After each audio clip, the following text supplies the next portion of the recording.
Get 'em, Jimmy, where low shack at? The bottle's getting empty up the crack and we stacking chips, all of it's what I want. Plus money winners, that's what I'm on.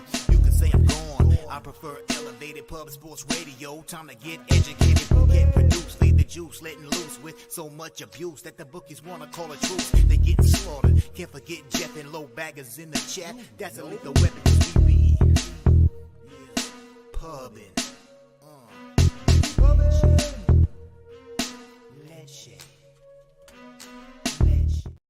What up, cappers, gamblers, punters, hustlers, low baggers? Happy Friday, May 12th to all of you. Thank you for watching Betting with the Bag right here on Pub Sports Radio. We're running nice. It hasn't been a monstrous week, but we've won every day of the week. That'll be the second week, if we can accomplish it today, that we have swept the week over the last 3 weeks, which means we've had one losing show over our last 9 shows. 8 winning shows over our last 9 shows, and this is a time that we expect to win, even winning an NBA, which is hasn't been a consistent thing. We're 4-0 in NHL on the week, and we're talking real sit back, relax, cashers. Feels good, man. Feels real good. And you know what? I see a ton of the low bag fam eating and cashing. Feels real good. Justin McElvey in the house says all packed up, getting on the road at 2, going to Virginia from Pennsylvania till Monday. Stacks play day coming during the show. Stacks play day record 9-8. I love it. Justin McElvey, safe travels, my friend. Bap win in the house. Australian Racing Day. Belmont race 4. The 9 first encounter meets a very weak field, plus 130. Plus 130 is the American line. 2.30 is the decimal line. Thank you for sharing that with us, Fap win. I will copy and paste that right now. Jay Smooth in the house, and there is a Vipe. Says Stars got us paid. They did right from the start. I mean, it was 3-2 there for a minute, but it's very relaxing. Viper MB, Stars got us paid. Baltimore -1, Boston -1, Atlanta -1 locked in so far. I have 2 bets in NHL, 5 bets in MLB, nothing in NBA. It's sort of a funky spot for me when I've got futures on the 2 teams that are down 3-2 on the road. Dave Redling says that Peter Angelo must be suspended for that slash. He got a game. There's Skydragon right below and believes it should have just been a double minor or even, a major without a suspension for slashing. I've watched it a bunch of times. It looked, when anybody swings like that, it looks bad. There wasn't a ton of contact, and I'm very comfortable with the 1-game suspension. I was surprised on Hockey Night in Canada when they were talking about that it deserves 3 games. I guess everybody looks at it differently. Too bad that Nurse is suspended. Both Nurse and Peter Angelo going to be out for tonight's game. I can't wait to talk about the game. We're so close to the black. We're now 28-20 in the playoffs, plus 8.66 units. And I feel pretty locked in right now. And there's Skydragon. Skydragon was right about the Carolina Hurricanes. They've looked very good. Beating the Islanders was nothing really, but beating the Devils as comfortably as they did was pretty impressive. Danielson, Hurricanes play of the day. I love it. 3-0. So shout out to the Stars backers for the W. Shout out to Jose for going 2-0 in NBA, showing us all the statistical data. It doesn't matter. NBA capper right here. They said, I didn't have the script. They said, you don't know stats. Throw one stat at me. You know what stat I care about? Fucking dubs. Dubs. That's all I care about. My bulbous is engorged. I imagine it is engorged. I try not to imagine your bulbous lips. But there's Nuke Worker in the house says, let's get down to business. Mike M, star of the Pimp Slap play today. Star of the Hip to be Square play today in action. Troy Torrance. I loved his capping yesterday. It was so bang on. He was on both the Nuggets and the Celtics many times over. Great job, Troy. Serious business, ready to get to work. Bo Jackson, Michael Johnson. What a great group. BJ play of the fucking month cashes beautifully. North Ender, Clint Starr, the diehard MMA podcast says word of the day, engorged. Christopher Comentini, Billy Friedrich, your Hurricanes have sure shown a ton of. I guess they just handle adversity, fortitude. I'm not sure exactly the word, but they've been strong throughout. They've been very strong throughout. There is Danielson. The group is ready to rock. Nut Flush, Allen, Rodney, Barton. Nice to see you, Rodney. Been a couple days. Nice to see you. Sharpie up 11.3 units this week. I love it. Sharpie eating nice. D. Jenkins has 14-4-1 these NHL playoffs under your guidance, Jimmy. I love that, D. Jenkins. It feels very good, and we're attacking today. Wine Time Sports in the house. Thank you for the kind words. Slatsy, my guy Slatsy. Just a phenomenal NHL capper and great friend. Great to see you, Slatsy. Occupancy. Stacks play today. Kansas City Royals team total over 3.5 at plus 104. Has won 3 straight.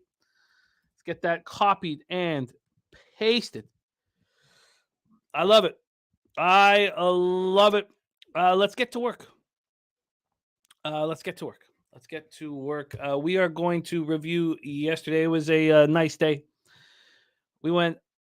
I mean, it wasn't a huge day. There have been, the week where we swept, which was just 2 weeks ago, was a huge, 12-unit week. This one is up 4.81 units, but the consistency that we've been showing means a ton. I love it, John Garcia. That felt real good. Felt real good. Billy Friedrich says Kane's going to have to earn this next round versus the Panthers. We'll see. We will see. Because there's a big game still tonight in Toronto. I mean, obviously the Panthers are very likely, but we'll discuss it here. We'll discuss that spot. But we're 4-0 in NHL now on the week, plus 4.71 units. We cashed with the Stars 2 units, and our series bet looks very good. I know a bunch of you tailed the series bet. Some of you took it on the minus 1.5, like Lucas Ryan. Lucas Ryan was asking, is there a hedging possibility after 3 games? There was none. I said, wait for the Stars to win game 4 and wait till they win game 5. Now it's up to you. I don't know if it's necessary. It's probably not. But if you want to take because I heard it was a big bet for you, Lucas. So if you want to take a little bit of the pressure off, you can put a little bit on the Kraken money line. And then, take that and put it forward if they Kraken win game 6 on the game 7, if you'd like. It's totally up to you at this point. But it was beautiful. Then in NBA 3-1 and not focusing on the first halves, but taking both full games worked for me. And we talked about that being a possibility that one team gives up and the full game cashes. So I was fortunate to cash that full game under 226 in Denver, Phoenix. But Boston first half under 105.5. That went down to 103. Tell him, Jimmy. Tell him who won the game. Boston. Where's Razor Sharp Picks at? I told him to hedge. He had his money in his hands. This feels like Daryl all over again. He had 60% in his hands last year, and he threw it away. Razor Sharp Picks had $70,000 bajillion dollars in his hand. He threw it away again. Damn it! It's funny. I was talking to my wife about Razor's action, and she's very impressed with his gambling acumen. Way more impressed with his than mine. And she's like, yeah, Razor won't hedge. And I was like, how do you know? She just believes in that guy, man. Wow, it must be nice, right? He's like, fuck. I wish that could be me. Fuck. Boston first half under 105.5. That went down to 103. It was beautiful. Boston full game under 213 went down to 211 or 210.5. So both those cashed very easily. Denver Phoenix first half under 115.5 was a horrific loser, but was fortunate to cash the under 226 full game. So 3-1 in NBA. Look, it's been an atrocious season, but we're 8. We cashed 8 of our last 10 in NBA. And 156 and 160, 49.4%. Look, the numbers are ugly. 19.79 units negative. ROI minus 6.26%, but never too late to get hot. In MLB, we lost at San Diego, Minnesota, first 5 under 4. My whole everything about yesterday was all about the Dallas Stars. And, cashing those unders in the Boston game put me in a great spot to enjoy the game enormously. And I'm really pumped up. I'm really pumped up. Let's get into NHL. We will have Bobano joining us here shortly. Two monster games that are going to be so much fun to cap. So let's get right into it. 7 p.m. Eastern, East second round, game 5. Florida leading the series 3-1. Florida Panthers 42-32-8, 19-19-3 in the regular season, but they've become a juggernaut here in the playoffs. Their franchise record 6-game winning streak was halted by the Maple Leafs. By the Maple Leafs in a huge game 4 victory in Florida, 2-1 to keep their season alive. Our star of Friday shows here, Betting with the Bag, is ready to rock. So we have just barely introduced this huge hockey game between the Florida Panthers and the Toronto Maple Leafs. But let's bring on one of the business's finest cappers coming to us from Hamilton, Ontario, Canada's black and yellow steel town. Please welcome Ian Cameron to the show. Bobano, how are you, my friend? Very good. I got my Tie-Cat shirt on. It's training camp opening today. CFL will be here in a month. I can't believe it. But yeah, I mean, we got a huge hockey night. MLB slate full, so let's get it. Let's get it. So we've just touched briefly on Florida, Toronto. And I saw a different hockey team out there. They blocked 21 shots as a team. And we finally saw a little bit of what we saw in that Lightning series when they were going to do whatever was necessary to get the win. You beat a team like the Lightning, you get a chance to play the Panthers. You see that the Leafs are the favorite to win the Stanley Cup. And some complacency sets in.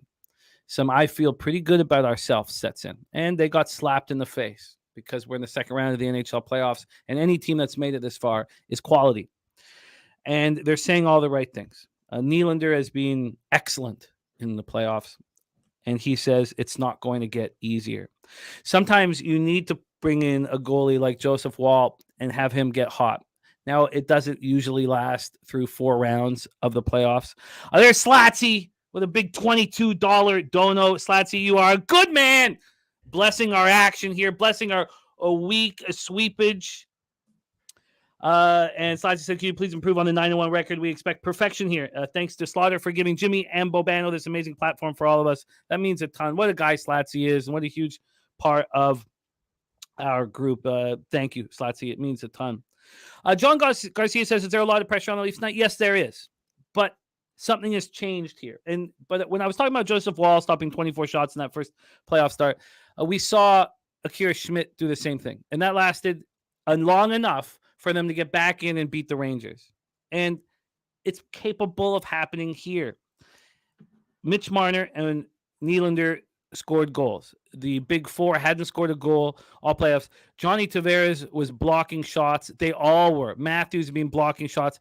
But what we got a taste of was how they need to play if they want to win a game in this series. And something went awry. And we'll talk a little bit about the same psychology in the Oilers-Knights game.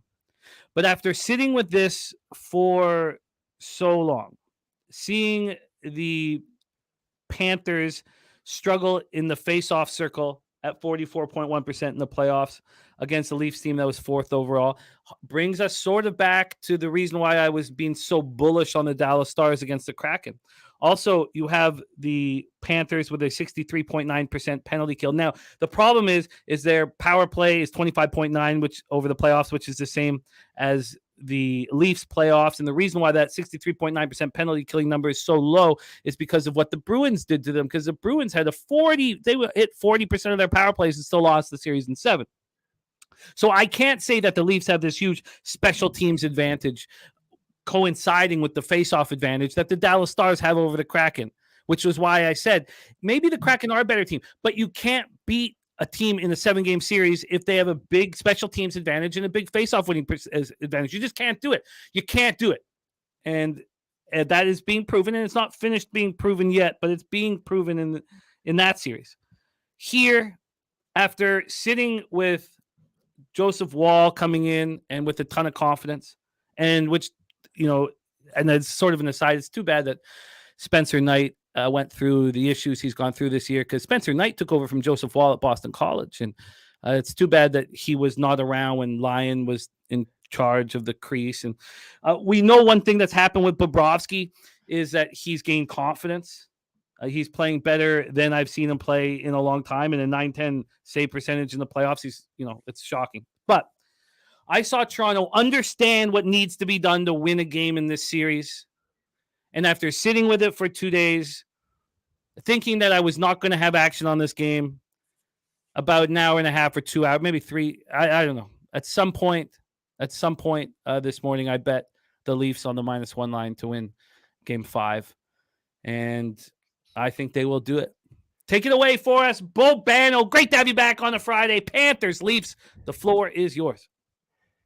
What's that song that there was a song there's like some rock band or punk band in the 2000s. When darkness turns to light, it ends tonight. It ends tonight. It ends tonight for the Toronto Maple Leafs, in my opinion. I don't trust them even after. And look, they were full marks and they finally did the things they needed to do as a hockey team in Game 4. Everybody was committed. It was a complete and utter team effort from the Leafs. I saw harder on pucks, harder on the stick, winning to win one-on-one battles, blocking shots. That commitment was there throughout the lineup. I'm even seeing William Nylander back check not once, but multiple times in that game. It showed you that everyone was dialed in and everyone bought in to how they needed to play. Not playing well. It's how they needed to play. You had to be all over the ice. You had to be relentless on the puck. And they were for the first time probably in this series. And they were for the first time in this series for a full 60 minutes. It wasn't just one shift here, one period there. Like they had that awful collapse in the beginning of the second period of Game 2 at home that cost them those, ridiculous peewee bantam minor hockey, selfish turnovers at your own blue line that cost them 2 goals in the span of a couple minutes in the beginning of the second period of Game 2. They had none of that stuff in Game 4. They played a great defensive game in front of Joe. Joe Wall was very good, but he didn't have to be great. I mean, they played great in front of him in Game 4, and they finally beat Florida playing the way Florida has been playing all series, relentless, tenacious, dogged and determined, and a refuse to lose attitude that we're going to outwork you. Will beat skill. They finally brought that kind of work ethic and mentality in Game 4. So good on Toronto for doing that. But I need to see it again. And I need to see it again. And I need to see more from this team, that they can put that kind of effort, commitment from 4 guys that have collectively not put that kind of level of compete, level of intensity, level of just battle in their game consistently, shift to shift, period to period, game to game. And the other factor here is Toronto's -170. And that's, to me, this is a series that's at this point, we've seen these teams in 4 games. The series is flat out mispriced with where this line is right now. This is a Toronto Maple Leafs team that's got 1 home playoff win, 1 in 5 home playoff games, 1 in 4 they are here in the playoffs at home. You know what's going to happen if Florida gets the first goal here? It's going to turn into not the Scotiabank Arena. It's going to turn into your local parish, your local church, your local mortuary. That's what it's going to turn into in this building. It's going to be silent. It's going to be dead. The building is going to be nervous. It's going to filter down to the players. They're going to be nervous. They're going to be tight.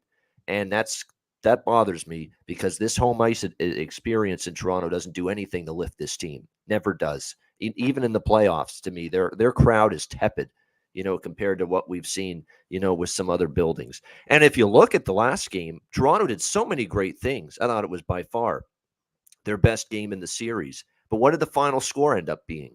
2-1. They still had to survive an empty net. Barely won the hockey game. Even though they dominated, they controlled the game. They still couldn't finish enough of their chances. And to me, that's going to be the issue that concerns me about the Leafs tonight, is that they're still not getting enough finish around the net. They did get the goal from Nylander, but it was that crazy lucky ricochet bounce off the referee's knee right out in front. And they got a goal from Marner through traffic, but they had breakaway chances. They had odd man rushes. Tavares can't finish on a breakaway on Bobrovsky. Now, you credit Bobrovsky, but man, you got to finish. You're being paid to finish those premium chances, those breakaways. He couldn't. Matthews hits the post. Matthews misses the net. You're being paid to put the puck in the freaking net. And they are still not finishing enough of their chances, in my mind, Toronto. And at some point, that's going to haunt you. You know, you should have won that game 5-1, seriously, in game 4. 5-1 or 6-1. That's how well you played. Instead, you're hanging on for dear life at the end, and you're only up 2-1. So, to me, this is going to be a very tough game for Toronto because now you expect Florida, and this is where I expect Florida's intensity, Florida's desperation, Florida's urgency to increase. Because do you think they want to go back home game 6? Because if it gets to game 6, I'll tell you right now, they're in some trouble, and the pressure shifts greatly toward the Florida Panthers if they don't close this series out tonight. We saw Florida have the temerity.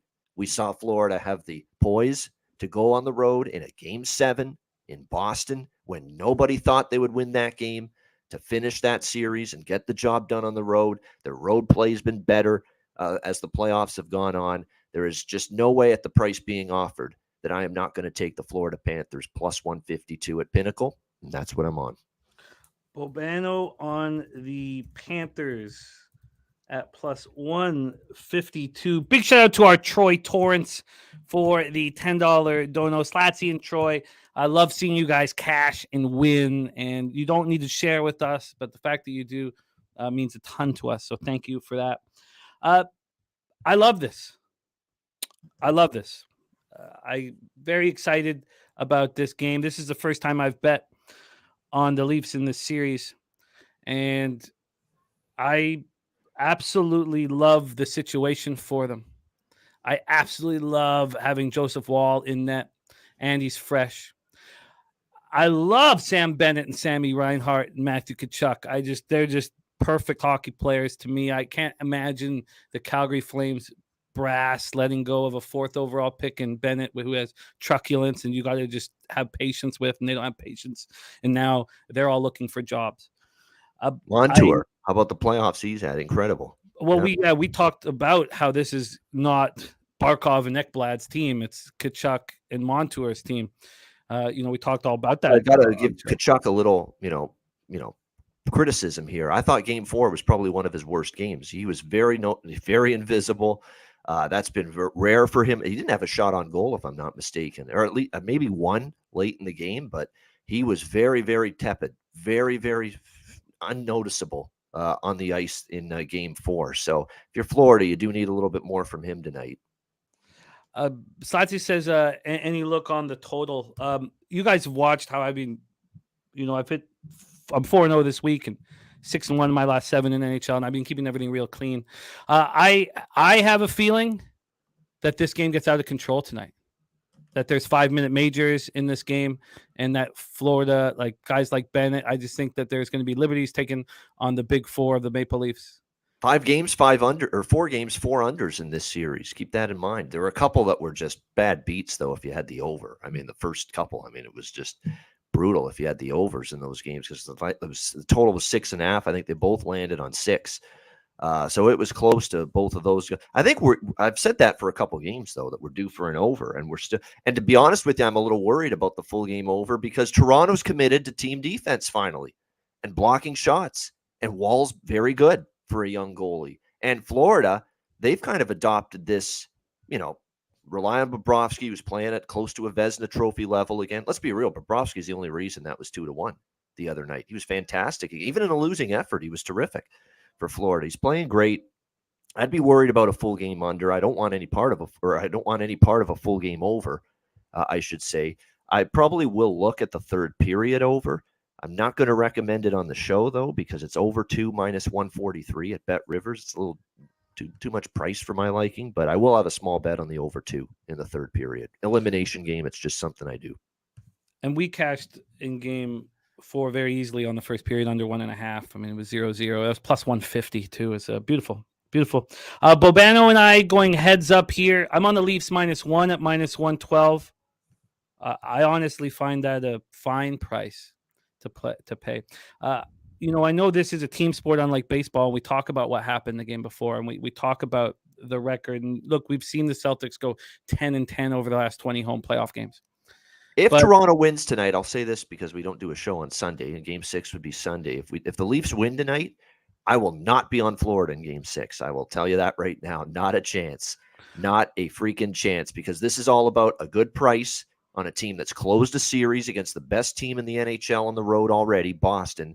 This is their spot to get it done. If they lose tonight, I will not be on Florida in Game 6, and I'd be worried about them, honestly, going into that Game 6.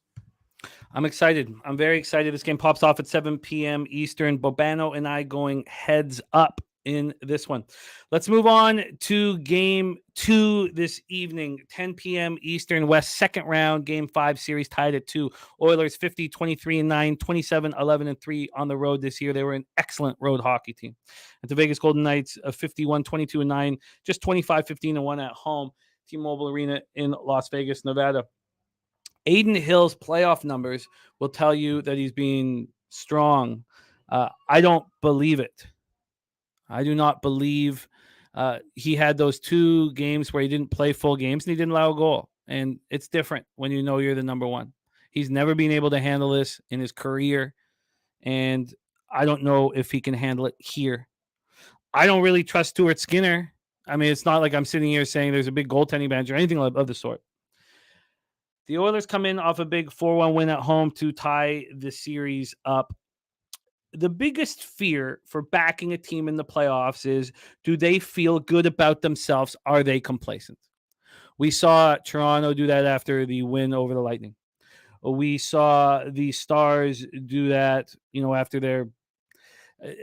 after taking care of the Wild and coming into Game 1 against the Kraken. We see the Stars do it quite a bit. The Oilers were clearly, going into Game 3 at home, feeling good about themselves after their 5-1 win in Vegas in Game 2.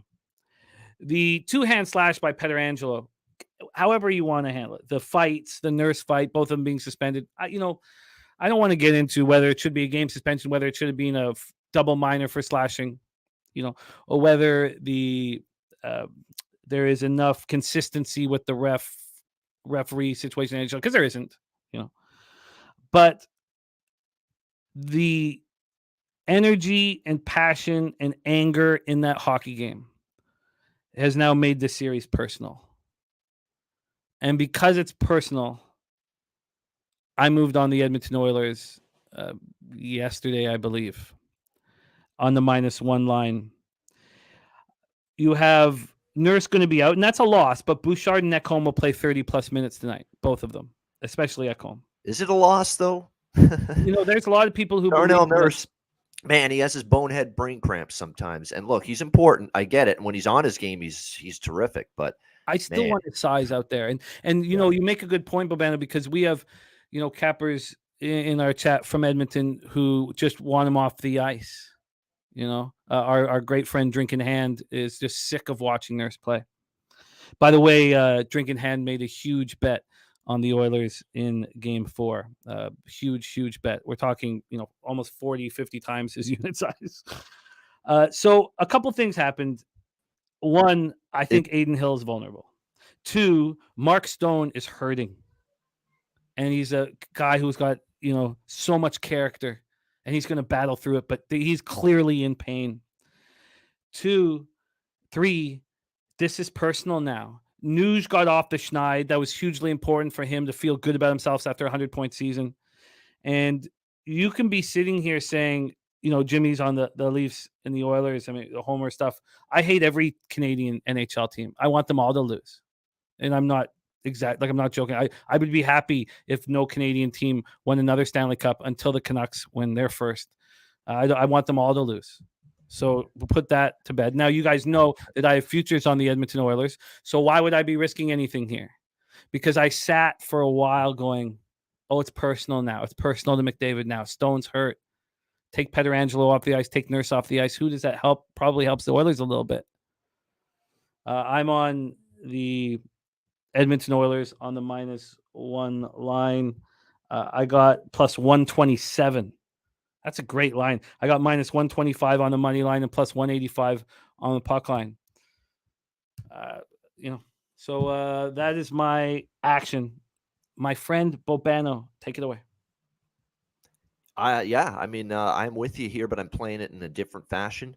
I've been on the Edmonton Oilers team total over in every single game in this series. And I just feel it's the best way to bet Edmonton in this series. Because look, if Edmonton wins games in this series or in any playoff game the rest of the way, are they really not going to score at least 4 goals? really? I mean, that when they win, that's how many they score, at least 4.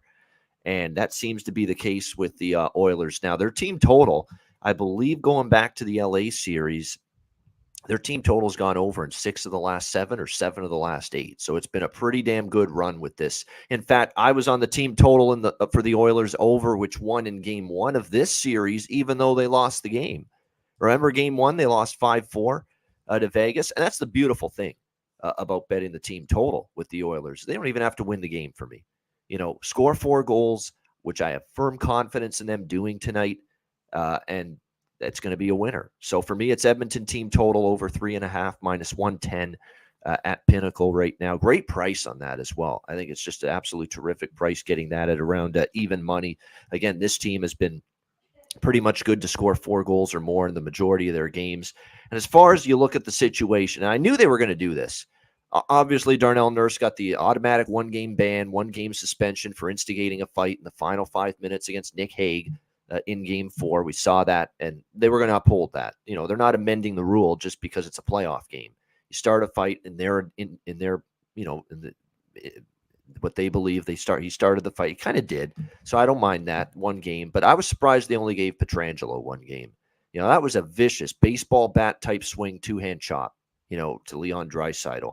And the fact that they thought those 2 actions even out, 1 game for Nurse, 1 game for Pietrangelo, I think it's a bit of a cop-out. I think it's the player safety department saying, we don't want to decide this series. We don't want to make tough personnel decisions to swing the series in the favor of one team over another.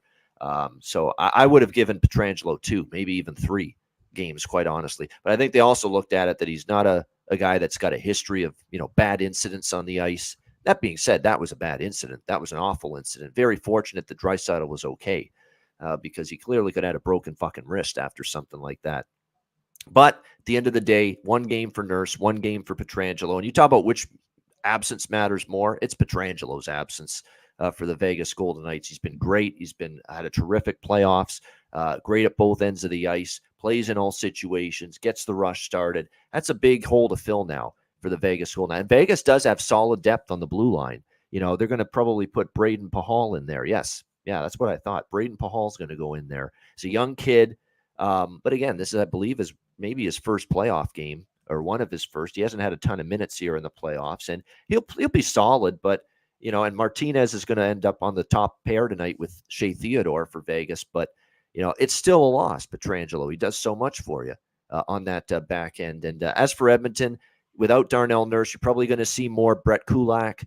He'll get more minutes. It'll probably be just everybody gets more minutes collectively. Obviously, Ekholm and Bouchard are going to play a lot. CeCe and Kulak are going to play a lot. It probably means a little bit more for Philip Broberg, the young kid, and Vinny Desharnais, who's probably going to get more minutes too on that blue line. Vinny Desharnais is kind of like a mini Darnell Nurse. He's obviously not as good as Darnell Nurse, not as important as Darnell Nurse, but he has those moments too where he just makes bad blunders and turnovers. I remember he did it in the last round, and Jay Woodcroft had to sit him down, for several shifts. So it kind of does worry me. We might have more Vinny Desharnais on the ice, but at the end of the day, Edmonton can cope better without Nurse than I think Vegas can without Pietrangelo here in this game tonight. You mentioned last game, Nugent Hopkins hadn't found the puck, found the back of the net here in the playoffs, finally scores a goal. Edmonton angry about what happened to Draisaitl, or what almost happened to him, that he almost got seriously hurt. I think that really revved them up. Have they, basically thrown out the invincibility factor of Adin Hill after the last game? Adin Hill had been playing some seriously good hockey for the Vegas Golden Knights. Regular season, when he started, he was really good. We know he came into relief in Game 3 against Edmonton when Brossoit got injured, and he played really well in that game. But then all of a sudden in Game 4, he's the starter. Edmonton can prepare for him, knowing he's going to start that game, and they got to him. So can Adin Hill, adjust now, bounce back, or is Edmonton, found the book on Adin Hill and says, you know what, we're one of the best offensive teams in the playoffs remaining. We're going to light your ass up now. We figured you out. We put 4 past you in Game 4. We're going to figure you out now. So I'm interested to see. I think they will at least get 4 tonight. They've had no problem scoring in Vegas. We saw that in both games in Vegas. What do we see from the Oilers? 4 goals in Game 1 and then they had the 5 spot in game 2, that game when they jumped on Vegas early in the first 20 minutes. So both games in Vegas in this series, game 1 and game 2, Edmonton went over their team total. So to me, that's the clear bet for me in this game, that win or lose, I don't have to worry about it. I think Edmonton does win the game. I do, but I prefer this method to go about it. Edmonton team total over 3.5 minus 110. You got it locked in. Pobody's Nerfic saying is Brassois healthy enough to play tonight? We don't believe so. He had hip surgery earlier this year, so something is his hip that we believe is affecting him. So we don't believe so. I like your look on the Oilers. And Mark Stone isn't 100%. There's no question about that. Every time the camera shows him up close on the ice, I see him wincing in pain or grimacing. Like, this guy is definitely battling through that back of his. Yep. I'm excited. I'm very excited about these 2 games here. I'm on the Oilers -1 at +127. Bobano's on the Oilers team total over 3.5 at -110. These are just 1 unit bets for me. We talked about Dallas being a 2 unit bet yesterday. This is just 1, keeping it clean. And if I had a best bet of the 2 games, that would be it. Edmonton team total. It's definitely the favorite bet of the 2 games tonight, in my opinion. Actually, you know what? I might add another one here in this Vegas. Yeah, I will. At that price, I'm definitely going to bet it here. Let's add this as an official play. Sure. All but 1 game in this series, this bet has cashed. Both teams to score +140 in the first period. Both teams to score +140 in the first period. All but 1 game in this series, it's cashed. And in every regular season game this season, Vegas versus Edmonton, both teams scored in the first period. So you're talking about something like, 6-1, 7-1, first period, both teams to score when these 2 teams play head-to-head this season, regular season and playoffs combined. So give me that at that price, +140, bet MGM. You got it. For me, I would say my best bet tonight is the Leafs -1. I do not think that there's pressure on the Leafs. When they went down 3-0, every horrible thing you could possibly imagine was said about their coaches and their star players. Everything. Star players. Toronto media had a field day. And everybody just shat all over them. So they've been shat on. They know it. What's done is done. Now they're freewheeling. They got the win. Marner and Nylander got the goals to get the monkeys off their back. Now I believe that they understand what's at stake. I think that's what changed was, for whatever reason, they didn't understand after beating Tampa how hard it is to win a hockey game in the playoffs. And they got slapped in the face for that. I watched a team blocking, what did they block? 21 shots. That's not a Toronto Maple Leafs team. That game 4 against Florida, that was better than any game they played against Tampa Bay. It was. Yeah. Tampa Bay series, let's be real, they didn't play great at times. They came back and stole games that they probably didn't deserve. So while they won that series in 6, it's not like that was Toronto trucking Tampa Bay or rolling through Tampa Bay. I thought they could have played better through much of that series. And obviously in this Florida series, they had failed to play hard hockey and they had failed to play for 60 minutes. I finally saw 60 minutes and I finally saw hard hockey start to finish in game 4. That's why, to me, that was their best game as a team in the playoffs, even better than any game they played against Tampa. Johnny Case's Leafs always have pressure on them in such a big market, especially down series. Sure, but I disagree that this is a huge pressure-filled situation. I completely disagree. In fact, if they win the night, Game 6 would make me very uncomfortable to have anything to do with Toronto, because then all of a sudden there's pressure. Oh my God, the Leafs could do this. Oh my God, the Leafs could do this. It's like an inverse handicap. You like Toronto tonight, and if they win tonight, you'd really wouldn't be interested in them in Game 6. And for me, I'm on Florida tonight. If they lose, I wouldn't be interested in Florida in Game 6, because to me, the momentum's clearly on Toronto's side if Toronto wins tonight, without doubt. No doubt. But they've already lost the series. They're freewheeling out there now. No. And I love that situation for this team. That was a lot of fun. Shout out to Nut Flush Allen. He says, huge shout out to all the low baggers that have helped Mama Nut Flush and her grade 1 classroom. We're raising money for it. We're still pushing to reach your goal, so every little bit helps. Love you guys. Jose, if you get a chance, can you please put the link to supporting Mama Nut Flush's grade 1 classroom into our chat? Okay, that is NHL. So Bobano is on the Panthers +152. The Oilers team total over 3.5 first period. Both teams to score +140 in Edmonton at Vegas. I'm keeping everything very clean. Leafs -1 at -112. Oilers -1 at +127. and we move on to MLB. Move on to MLB. I've had a bad week. It's funny. I'm 16-11 plus 4.81 units on the week, but 6-9 down 3.7 units in MLB. So I was getting very close to the black. I've slipped back a little bit, and that's upsetting. On the other hand, with Bobano, Bobano dug a huge hole for himself off the top of the season, and it's going to be tricky watching him climb out of it. We saw the first step in the climb out last week. Your volume went down. You didn't use any player props, and you went 6-3 plus 2.68 units. And I love watching a capper dig in and climb out. Like, it's one of my favorite, showing, you dealt with this adversity, and now we cap our way out of it. And I'm really excited to watch you continue that upward movement that you had on Friday, April 28th.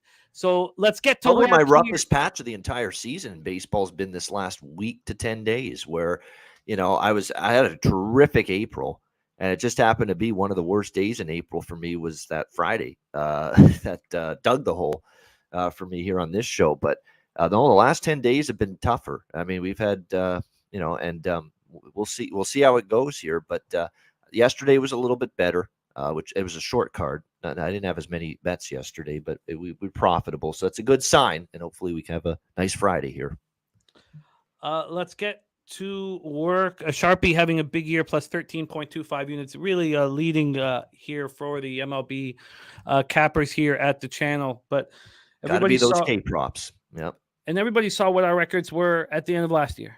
Yep. So, this is just part of the process, and it's time to dig in.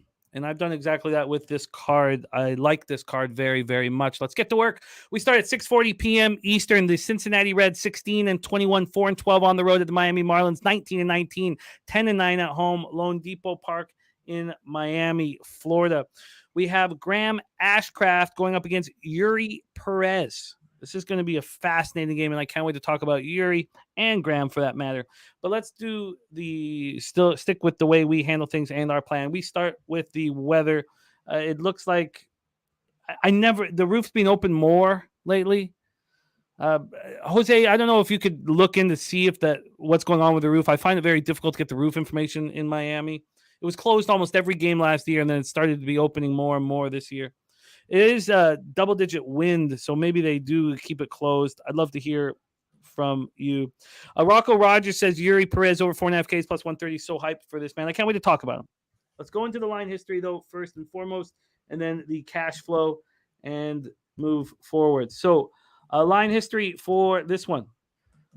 And this is, I love the psychology behind Yuri Perez, too, so I can't wait to talk about this. So first off, we go to the line history here. This opened up with the Marlins at minus 135. They're now minus 140. They got up to minus 145. There was immediate movement towards Yuri Perez, the number one prospect in the Marlins organization. Wait, that was a bookmaker. Sorry, let me go to Pinnacle. I don't know what is that. So Pinnacle's different. Wow. Okay, so Pinnacle, no movement. Pinnacle, a 3-cent move towards the Reds. Okay, interesting. So no movement at Pinnacle. Bookmaker, immediate movement towards the Marlins, but nothing here. Okay, so from a total perspective, this opened up at 8.5 and has now dropped a full run, which tells me that the roof is probably closed, but hopefully we can find that information. Dropped a full run from 8.5 to 7.5. That's a huge, huge, huge drop. Let's take a look at the cash flow for this spot. We have on the money line, 71% of the tickets and 91% of the cash on the Cincinnati Reds. That's wild. Market not moving towards them. I imagine that people would look at that big plus line with Graham Ashcraft and want to move on it. 66% of tickets, 82% cash on the under. Sharpie says Alcantara picked up Perez from the airport. They're often compared to each other, even though Perez is 6'8". Says the youngest pitcher to start for the Marlins since Jose Fernandez. Also the only other prospect besides Fernandez to make baseball's USA's top 10 list. Piker's on Cincinnati first 5 at plus 110, dropped from plus 116 overnight. So Ashcraft is coming off getting lit up. 1 2/3, 6 hits, 8 earned runs, 1 homer, 3 Ks, 2 walks, a 17-4 loss at home to the White Sox. It went up against Kopech that day. Kopech's pitching as well today. It's very likely and possible that he could bounce back. But let's talk about Yuri Perez here. 6'8", 20-year-old Dominican, the consensus top prospect in the Marlins system. he came over in 2021 and became a huge name here. Let's see what Jose. No word yet. Okay, thanks, Jose. Yeah, it's such a pain trying to figure out what the hell's going on with the roof in Miami. He came over in 2021. He was 18 years old. He was in A and high A, and he was unbelievably electric. He was 18, 6'8". He's not a lefty like Randy Johnson. I immediately start thinking of Randy, but he was absolutely electric. He struck out 108 batters in 78 innings. He had a 1.96 ERA. 2022 was quite a bit different. AA Pensacola, he was still, strikeout machine, 106 Ks in 75 innings, but he had a 4.08 ERA. He was 3-3 with a 1.16 whip. He stayed in AA this year with the Blue Wahoos, and he went a 3-1 with a 2.32 ERA, 0.81 whip. He looked very good. 42 Ks in 9 walks, 42 Ks in 31 innings. He certainly looked like an improved pitcher. He has a fastball that hits triple digits. They say he has the best changeup in the all of minor league baseball. At first, I started thinking about other big boys like Gaddis, with the Tribe, other big boys. Now, he's not a big boy. He's the tall, scary pitcher with huge wingspan. And I was like, you know what? They come up to the majors and they get, they see how hard it is. And honestly, that was my first thought. Much love, Nate Dog 420. Thank you for rolling with us. That was my first thought, was he's going to come up to the majors and be like, man, this is tough. And then I was like, you know what? I don't know. I don't know if he's going to be lights out here. I can't sit here and fade this kid as much as I would like to. I want to back a bounce back performance from Ashcraft, but that's already been done by the market. They've dropped this total from 8.5 to 7.5. So with it all said and done, the Reds versus righties 241, 687. Marlins versus righties 233, 652. I don't want to back him. Sharpie says, watch the video of Alcantara speaking to him. Don't fade this man. And I don't want to fade him. And I've got lots of looks. I've already made 5 bets on this card. No concern about action here.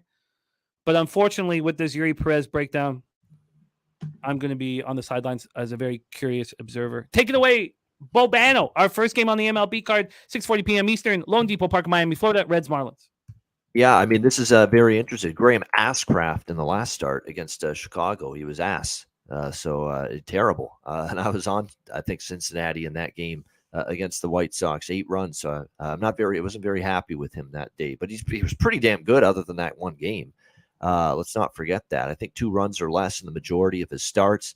Now he is on the road here, this game in Miami. So obviously, you get out of Great American Ballpark, you're going to put yourself in a better position for success.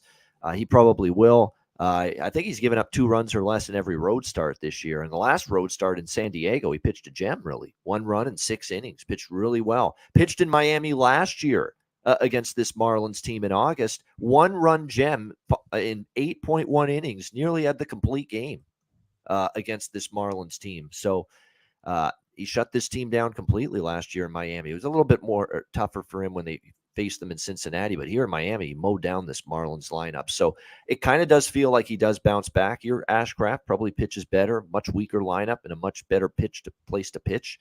But this Yuri Perez kid sounds like he's the real thing, the real deal.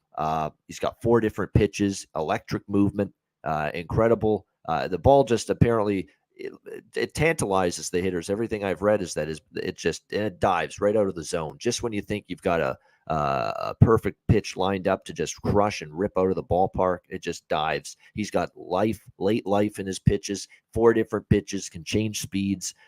Everything I'm reading here is this guy's got an electric arsenal. He's got a live arm. He's been rolling down in the minors, and he is living up to that billing of, the best pitching prospect in the organization. So I ain't fading that. I'm not. And especially a Reds lineup that can sometimes be hot and cold. I think the best approach in this game would probably be the first 5 under, quite honestly. I think this is probably a low-scoring start to this game. You're always worried, maybe even with the kid with the incredible ceiling and potential, that first major league start, maybe there's an adjustment, nerves, and all kinds of things set in. But, his stuff does look pretty good. I still think that first 5 under is probably the way to go here. You could go under 4. There's under 4.5, by the way, at minus. You got to lay some juice, minus 140 at Bet Rivers. But if you want the hook, under 4.5, you could go in that direction with that. In fact, I will. I'll go under 4.5, minus 140. Bet Rivers first 5 innings. I definitely think this could 5 runs to beat me with these two teams and these two pitchers. Like, I think Ashcraft's going to pitch a lot better here. On the road, he's pitched well. He rolled through this Marlins lineup here in Miami last year. I think Perez can do enough in his debut to keep the Reds bats at bay. So that's what I'll go with here. Under 4.5, minus 140, first 5 innings. You got it locked in. Bobano, first 5 under 4.5 at minus 140 in Reds Marlins. We move on. 6:40 p.m. Eastern, Seattle Mariners 18-19, 8-7 on the road. Detroit Tigers 17-19, 8-7 at home at Comerica Park, Detroit, Michigan. Joe Yurkovich did move on the over 4.5 Ks at minus 117 for Yori Perez. Here we go. Marco Gonzalez versus Matthew Boyd. Let's start with the line history here for this one in Comerica. Beautiful weather in this part of the nation. 80 Fahrenheit, 6.4 miles per hour in, slightly left to right, but in, and stays between 5.6 and 6.4 miles per hour in. Go over to the line history for this spot. 2 lefties on the bump. We have Detroit opening up at plus 111 and now plus 105. So 6 cents of movement towards the Seattle Mariners. We go to the total side of things. Open up at 8.5, minus 114 to the over. It's now minus 117 to the over. Very little movement here. Very, very little movement. By the way, Vitalis in the house. He says that Reds on away games in first 5, 5-11-0 to the under with 5 units and 28% ROI. So he's liking your look on that first 5 under. All right, here we go. Mariners, Tigers. Let's take a look at the cash flow for this one. Troy Torrance saying that he wants the Tigers. There's Dabby Cab in the house. Here we go. Mariners, Tigers. We have 36% of tickets and 86% of cash on the under. That's would be a nice spot if I saw any concern from the markets. I mean, they're not moving the line at all. Money line, 57% of tickets, 81% of cash on the Tigers. But, we see this move towards the Mariners and, we see this move towards the Tigers. Sorry, that's 6 cent move toward the Tigers. Sorry, God, I'll wake my head up there. Plus 111 to plus 105. So a 6 cent move towards the Tigers, 6 cents. And how much do we have on them? We have 57% of tickets, 81% of cash. So, I get it. I get Mariners are hitting 193, 614 OPS versus lefties. They just can't hit lefties. So you have the Tigers who are hitting 253 with a 729 OPS, looking much better and looking much better of late against lefties. So then let's say Marco Gonzalez, there's Nasty Nate in the house. So let's say, there Joe Guru says Tigers hit lefties, Seattle. Well, does not. Marco Gonzalez coming off a nice quality start at home versus the Astros. And these aren't the Astros of old that smash lefties, but they're not bad against them. He's 2-0 on the year, 4.70 ERA, 1.47 whip. He is better at home than he is on the road. His last start was at home, 6 innings, 6 hits, 3 earned runs, 4 Ks, and 3 walks. Matthew Boyd, on the other hand, is coming off a good start at the Cards, and we know what they can do to lefties. 6 innings, 3 earned runs, 1 homer, 6 Ks. But when it comes down to it, and I've been saying this quite a bit over the last few weeks, that the Tigers bullpen is good. And so this 4.07 ERA is going to drop, and it has been. It's dropped about, over a half run in the last couple of weeks, and 1.19 whip. With all this being said, I think this is a sharp line. I just feel like this is a tough game. And that's why there has been very little movement here. I found it very difficult to find an edge or an angle that I had confidence in. Billy Friedrichs on Mariners first half and full game, both at minus 115. Take it away for us here, Bobano. Mariners, Tigers at Comerica. Yeah, I'm on over 8.5 here. I know they can't hit lefties, Seattle. I get it. But this is a bad lefty. I mean, I've never been a big fan of Matt Boyd. I've just never been one. And he hasn't pitched great this year. And shouldn't they hit him? Shouldn't they, at least get something against this guy? I know if you look at the Seattle numbers against lefties and you think, man, that maybe even Matt Boyd can shut them down. But man, he's 6.46 ERA here at Comerica Park this year, not good. Home runs have been an issue for him. I think even Seattle, even with their putrid ways against Southpaws this year, they could do something against this guy here in this game. And plus, they've actually hit a little bit better on the road as a team. For some reason, they have not played good baseball at home, Seattle. But I think going on the road can help them a little bit here. I like Detroit to hit Gonzalez. Gonzalez is someone that I don't trust. And Detroit, for some reason, they're hitting lefties a lot better than righties. They're one of the worst teams in Major League Baseball. I think 29th in OPS against righties.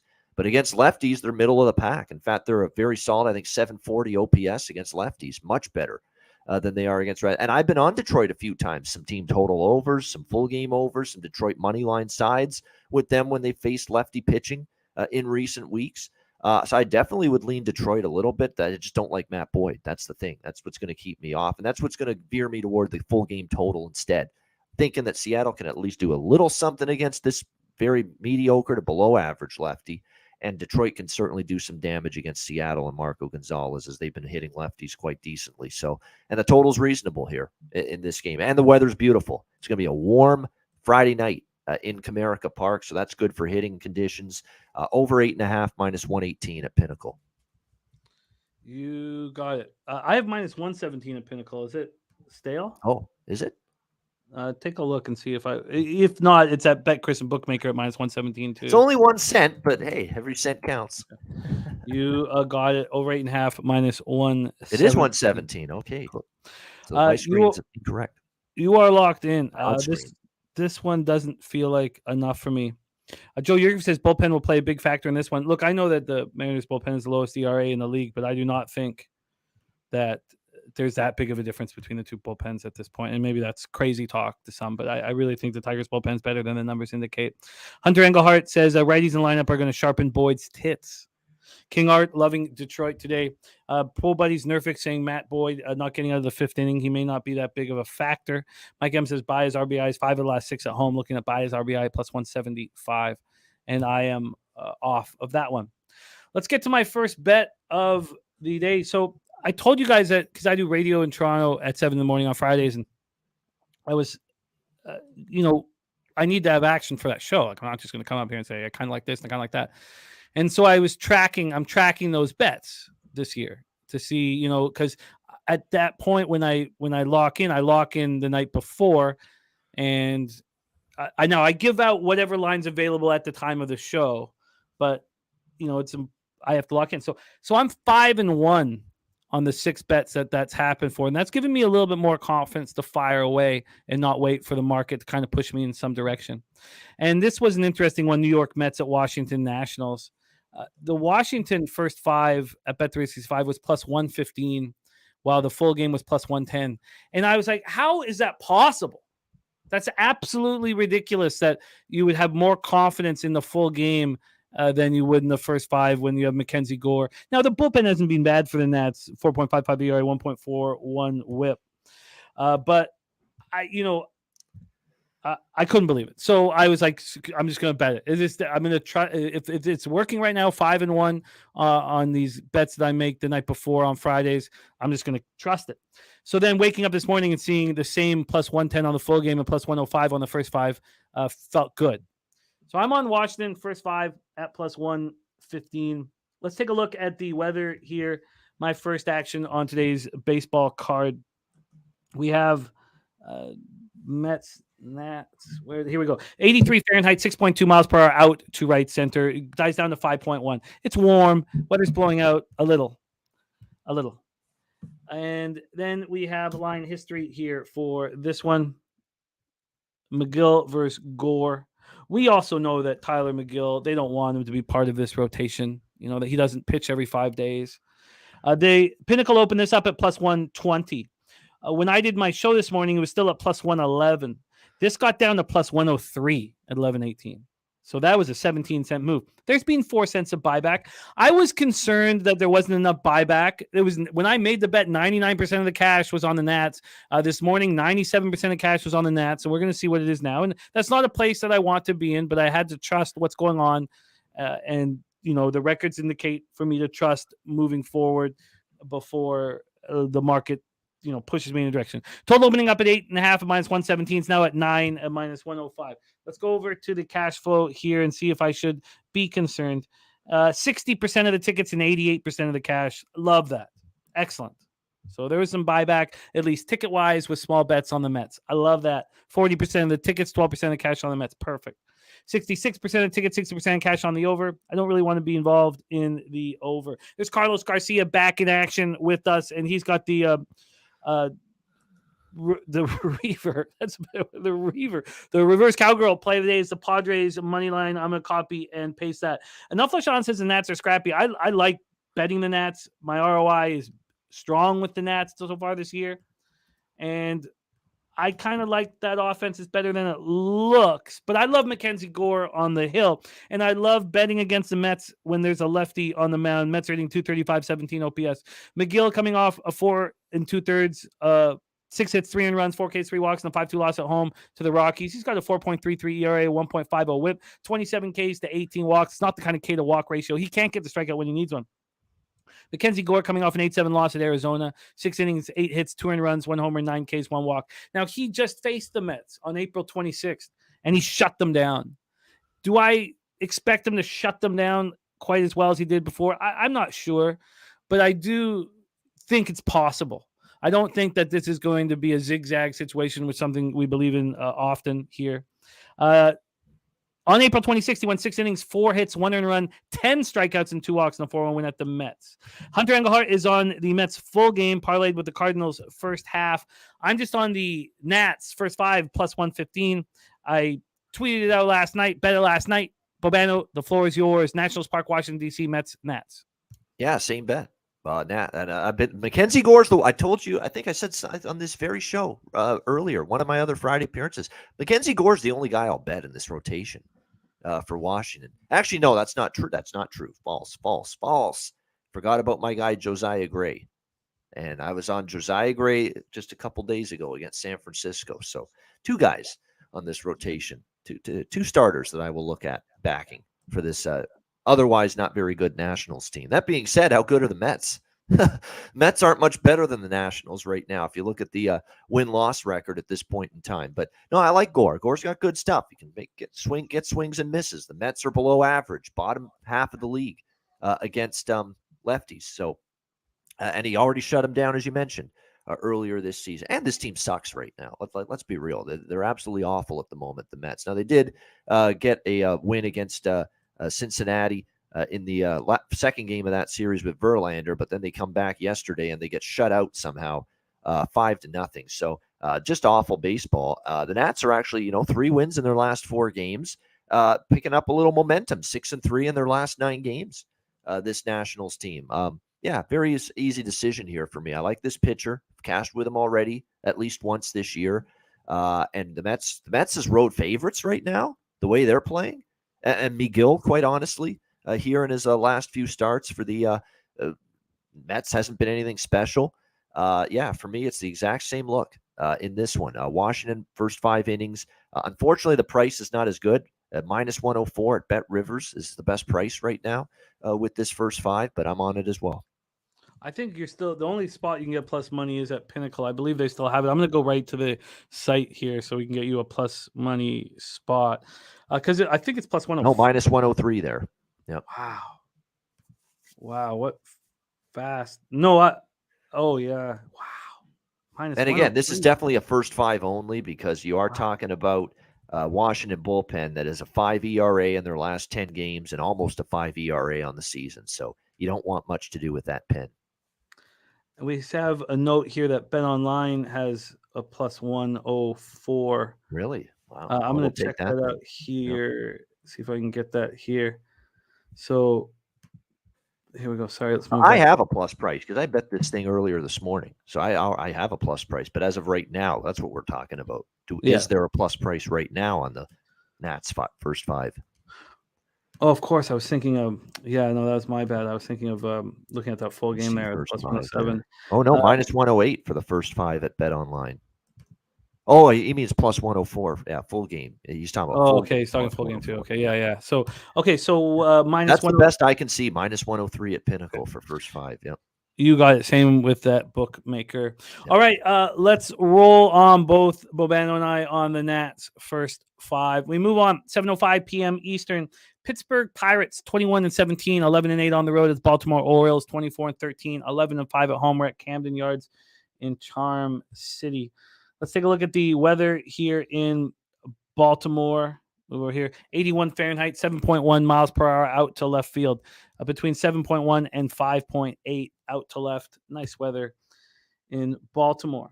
Let's go over to the line history here in Baltimore. We have Bradish versus Oviedo. Both pitchers being lit up of late. At Pinnacle, Baltimore opened up at minus 146 and now minus 147. From a total scenario, this opened up at 8.5 and it's now at 9. It's gone up to 9 a couple times, and each time it's gone back to 8.5. We'll see what happens here. That 9 is minus 113 to the under. So we have a move to the over and no movement on the money line. Let's take a look at the cash and see what's correlating here. We have 47% of the tickets and 60% of the cash on the Pirates. My first thought was to back Bradish, and then I stopped myself. It's a vividness bias of the money I made in the second half of the season last year. Jose can attest. I was hammering Bradish, and I was right. So I stopped myself. It's like, obviously, that's the reason why I'm seeing Bradish from last year, not from what's happening this year. 27% of the tickets, 64% cash on the under, and yet this has gone up from 8.5 to 9. There it is. Razor Sharp Picks cashed the horse bet yesterday. Thing of beauty. Razor dropping his horse play of the day for us. I love it, Razor. Excellent work. Ronnie and Bergia says Pirates ship is sinking fast. Oh, Troy Torrance says Bovada has up plus 100 for Nats first 5. Well, let's give him at least. I never use or check Bovada or Bodog, so that would explain it why I missed that. Oviedo versus Bradish. Oviedo 2-3, 5.59 ERA, 1.62 WHIP. Last out at home versus Blue Jays got lit up and smoked. 5 innings, 10 hits, 7 runs, 6 of which were earned, 3 Ks and 3 walks. It's not looked good this year. Bradish also has not looked good this year, but he's coming off a much better start. 5-4 loss at the Braves. You know the Braves, what they do with their sticks. 5 innings, 5 hits, 3 earned runs, 1 homer, 4 Ks. I expect Bradish to look good here. I'm surprised the market's not moving towards him. I wanted to move on him. Rick J has moved on him. Mike M says Baltimore is 11-1 the first game of the series, having lost the last one, and Pittsburgh's in a 17-43 spot. Pirates and Orioles are very similar against righties. Pirates 237, 730, Orioles 243, 720, and they both have similarly strong bullpens, although I really love Orioles bullpen. 3.12 ERA, 1.20 WHIP. Pirates bullpen 3.52 ERA, 1.30 WHIP. Spreadsheet play of the day is in from our Ron Crawford, fresh off the winner yesterday with the Rays at minus 114. He's on the Giants minus 112. I'll copy and paste that and set that up for the Giants breakdown. But for now, Bobano, take it away. Camden Yards, Pirates, Orioles. 2 bets here, side and total. I'm getting the Baltimore Orioles at minus 1. It's fade city for me on this Pittsburgh team. They are a train wreck right now. They are just first of all, they're not hitting, although I do think they'll hit a little bit tonight. And their pitching's fallen apart, including this guy, Oviedo. He's been lit up here in 3 straight starts for the Pirates. So first of all, I'm on Baltimore minus 1, minus 106 at Pinnacle. We'll lock that in. And I'm on the over here in this game as well. And this is just, current form bet as far as the total is concerned. Neither of these 2 pitchers are in good form right now. Oviedo has not pitched well here for the Pirates last 3 starts, lit up repeatedly. You look at it, 7 runs allowed to the Blue Jays, 7 runs allowed to the light-hitting Washington Nationals, 5 runs to the Dodgers. 4 straight starts have gone over for Oviedo. Not good. And Bradish, he's had his struggles a little bit as well. Now, the last 2 starts, not nearly as bad. 3 runs in 5 innings against Atlanta, 3 runs in 4.2 innings against Detroit. And then he got blown up by Boston, 7 runs, 2.1 innings. But still has definitely struggled a little bit more his last 3 starts. I think Pittsburgh can score a little bit. Bradish, Camden Yards, we'll see, if he can turn it around. And look, they haven't been hitting. That's the fear with the over, but I think Pittsburgh can score a few here. Baltimore can certainly get to Oviedo, who again has been awful in his last 3 starts. 3-0 to the over his last 3 starts, 4-0 to the over his last 4 starts, 5.85 ERA on the road. this year for Oviedo. I think the Orioles can definitely do their share of damage here. So Baltimore -1, -106, and I'm on over 8.5, -125. Over 8.5, -125 at ProLine Plus. You got it locked up. Absolutely locked in here. Let's take a look. Can we? Oh, you got it ProLine Plus, probably the best line, but let's just see if we can beat that. There should still be some 8.5s on the board. They're all in that same range, 25, -125, -130 type juice. Yeah. All right, you're locked in. Over 8.5, -125. Orioles -1. Billy Friedrichs on the O's team total over 4.5 at -110, and Hunter Englehart's on both teams to score 4 runs or more. That'll catch the over if that bet hits. Yeah. At +140. Let's move on. 7:05 p.m. Eastern. We'll see this throughout this Rays-Yankees series, but we have 2 pitchers that just faced each other last week. Yankee Stadium in the Bronx, New York. Rays now 30-9, 11-6 on the road. Yankees 21-18, 14-9 at home. We're at Yankee Stadium. Take a look at the weather here in the Bronx. We have, where are we? Here we go. 84 Fahrenheit, 7.9 miles per hour to right center. Goes down to 5.7. Beautiful day for baseball in New York. Take a look at the line history here for this one. We have, so is it not? Damn, it's Trevor Kelly. I had set this up for Josh Fleming. Trevor Kelly on the hill. That's going to throw a loop for me. So we don't have 2 pitchers that just face each other. My apologies. Welcome to preparing this show for baseball breakdown. Yeah. Yeah. -169. The Yankees open at now -176. 7 cents move towards the Yankees. From a total scenario, this opened up at 7.5. It's now at 8.5. And I'll have to look into Trevor Kelly here. Rocco Rogers got the over 7.5 at the opener. Didn't think it would go up this fast. Nice job there. Poe Buddy's Nerfed riding with you on the over 7.5 and the -115. Carlos Garcia, teabag parlay of the day is Jays money line, Leafs money line, all Toronto over there. Fleming is the primary. Okay, that's good. Okay, that makes it easier. So we can discuss Fleming then. Thank you, Joe. Trevor Kelly's the first inning guy. Opener. Just going to throw in. Okay, Kevin perfect. Cash maneuver. Yep. Okay, perfect. Fleming has had a strange start to the year. He had a really bad year last year, and it was injury related. This year, 15 strikeouts and 13 walks and 27 2/3. Not the K-walk ratio you want, but he's never been a big strikeout guy. He's a guy who gets soft contact. 2 home runs allowed in 27 2/3. Last start was bad, and it was here in an 8-7 extra inning. Was against Tampa, in Tampa. 8-7 extra inning win. He got touched for 6 earned runs in 5 innings. I can understand why they don't want him to meet the beginning of this Yankees lineup. Garrett Cole on the other side got lit up by Tampa last start. I mean, I can understand an expectation that Cole will bounce back here. Rays versus righties, 266. 838 OPS. They just smashed righties. Yankees are looking a little better versus lefties, 225, 735 OPS, and both bullpens are outstanding. Take it away for us here, Bobano. Did I go over the, I didn't go over the cash flow. Did I? No, I just did the weather. Sorry, let me go back to the cash flow. And sorry, I got flipped out over the line. The pitcher not being Fleming, but that was just a starter here. So 37% of the tickets and 91% of the cash on the Tampa Bay Rays. 43% of the tickets, 64% cash on the under, and yet it keeps climbing. So very confusing market here. Take it away for us here, Bobano. We're in the Bronx for the Rays and the Yanks. Yeah, I'm going to pass.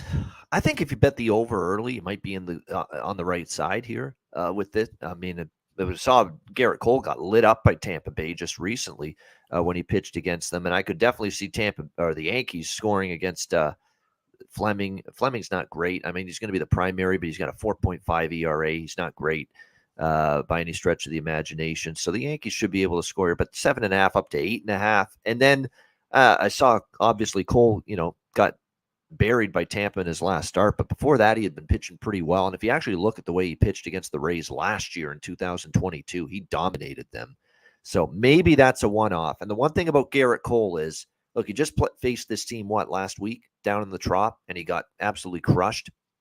That guy, that guy's a gamer in terms of he wants to be the guy for the Yankees. He doesn't want to be lit up again by this team, I think 2 weeks in a row. So I'd expect a focused, motivated Garrett Cole to bounce back here against the Rays today. tonight in this start. So that's going to keep me off the over. I'm tempted by Tampa. I mean, I'm always interested in Tampa when I see this kind of price, 30-9, and here they are almost plus 150 in this game. But I just don't like their assortment of pitchers and arms that they're rolling out there tonight in this game enough to back them. So it's a pass for me.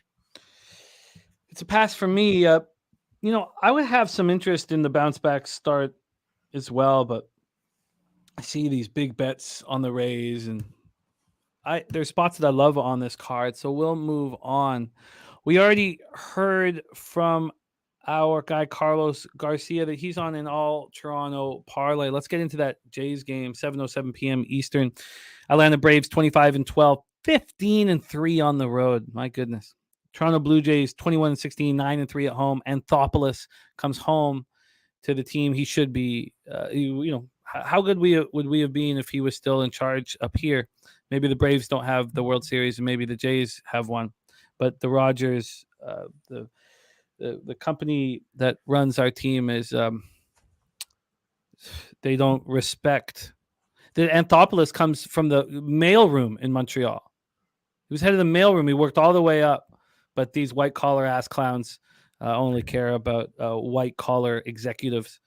Clearly, you're not in the Shapiro and Ross Atkins fan club anytime soon. Yeah. Well, I don't despise what Atkins and Shapiro have done, and I know some people do. I don't, but I sure would have. I thought there was no reason to get rid of Anthopoulos. I do agree with you there. There was no reason at all. Yeah. No, but we wouldn't have Vladdy Guerrero if it wasn't for Anthopoulos. So he still has some fingerprints on our baseball team. Spencer Strider going up against Chris Bassett. Let's take a look at the line history, and the roof, imagine, will be open in Toronto tonight. It's pretty beautiful, and we have a heat wave that's supposed to last till the end of the night. It will be open. 70 Fahrenheit, 5.5 miles out to right center, 5 to 6.2 miles per hour. Let's take a look at the line history here for this one and the cash flow. We'll start with the line history with Strider and Bassett. We have the Jays opening up at plus 132. They're now plus 142. The Braves have gone from 143 to 154. So an 11-cent move to the Atlanta Braves over at Pinnacle. From a total side of things, it's opened up at 8, and it's now at 8.5. That threw me for a bit of a loop. I took a long look at this game last night, a long look, and I wanted to involve this. I was surprised that it had gone up a half run. That was the first thing that kind of surprised me. Vitalis says Braves in the way, first 5, 15-3 with 12 units, 55.56 ROI. So you can take the minus a half first 5. It was at minus 115 at Bodog this morning. Dabby Cab, I will copy and paste your action. Copy and paste that. I'm going to be away on Tuesday. I'm going to be away, so it's going to be the Peter Loshak show. Dabby Cab will be joining Peter for MLB, and in NHL, Mr. Gokster will be joining Pistol Pete Loshak and NBA Wham Bam. And then, of course, at 5 p.m., Bobano and Jose will be doing Say Hey Plays of the Day. So we have a huge program on Tuesday. I'll be back on Wednesday. And don't forget, Preakness is that Saturday. But we will be doing shows Wednesday, Thursday, Friday. All right, let's get back to business here. Strider and Bassett. The cash flow I'm going to find very interesting here. And I guess you could have predicted this. 66% of the tickets and 92% of cash on the Atlanta Braves. Now 65 and 93. 58% of tickets and 73% of cash on the over. So what is the market saying? Market's saying that Strider's going to have another nice start, but these two offenses are strong. Not very strong. We know they're very strong, but statistically against righties, they're just being good. Braves 240, 748 OPS. Jays 252, 746 OPS. The bullpens have been decent. Braves bullpen 3.75 ERA, 1.16 whip. Jays bullpen 4.02 ERA, 1.25 whip. Jorge Don't Play is on Jays first 5. Billy Friedrich's on the Braves first 5 minus a half. Strider's last start 5-4 win at home versus the Orioles. 5 innings, 4 hits, 2 earned runs, 10 strikeouts in 5 innings.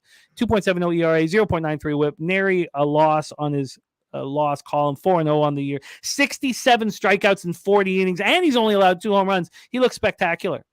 Chris Bassett, 4-2, 4.28 ERA, 1.23 whip. Since that debacle in St. Louis to start the season, he's been very good, and he was very good at the weak, light-hitting Pirates. 7 innings, 4 hits, no earned runs, 5 Ks, 4 walks, and a 4-0 win at Pittsburgh. Can't wait to hear your breakdown of this one.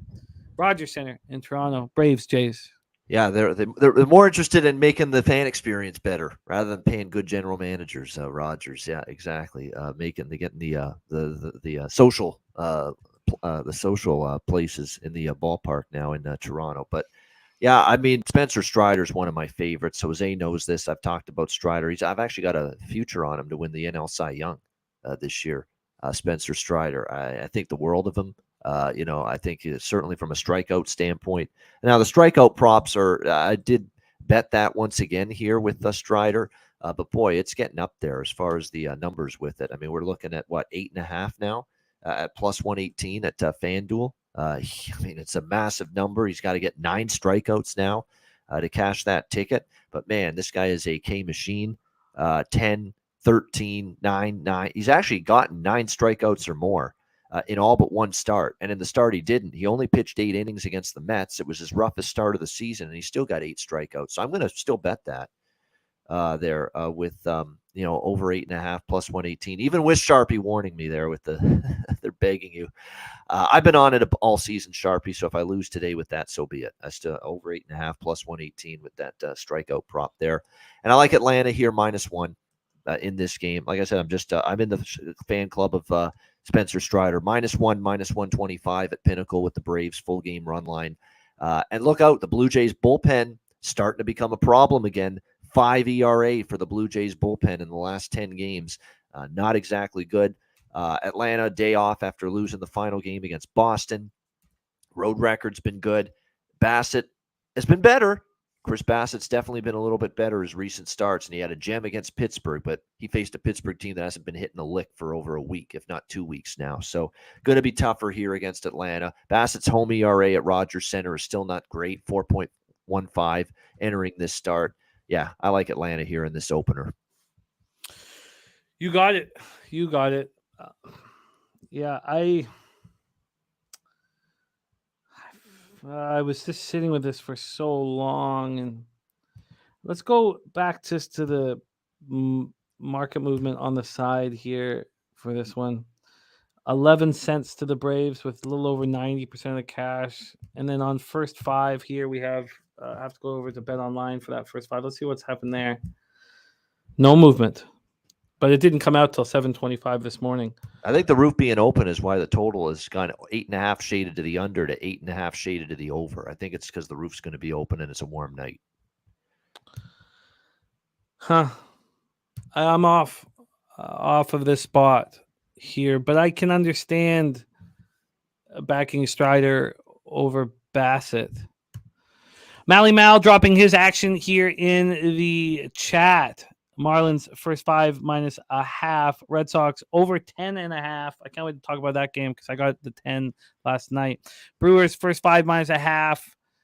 Brewers -1.5. Phillies first 5 -0.5. Orioles over 8.5 and Astros under 9, and both NBA games to the over.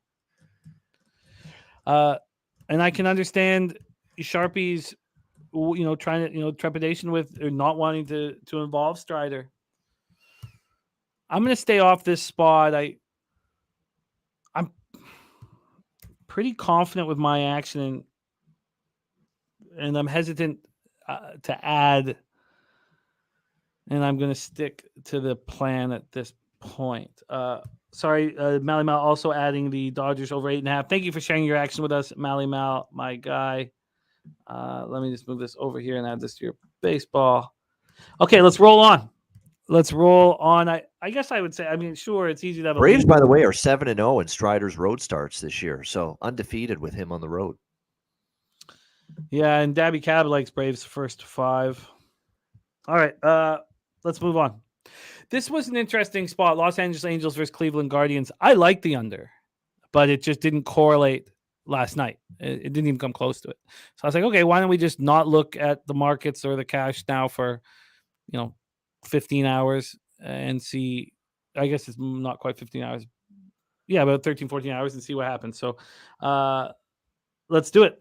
LA Angels, Cleveland Guardians, Progressive Field in Cleveland, Ohio. Angels 20-18, 10-9 on the road. Guardians 17-20, 7-11 at home. We'll start with the weather here in Cleveland. 74 Fahrenheit, 8.7 miles per hour in. Goes down to 5.7 by the end of the game. Always in. take a look at this line history for this one. Logan Allen and Tyler Anderson.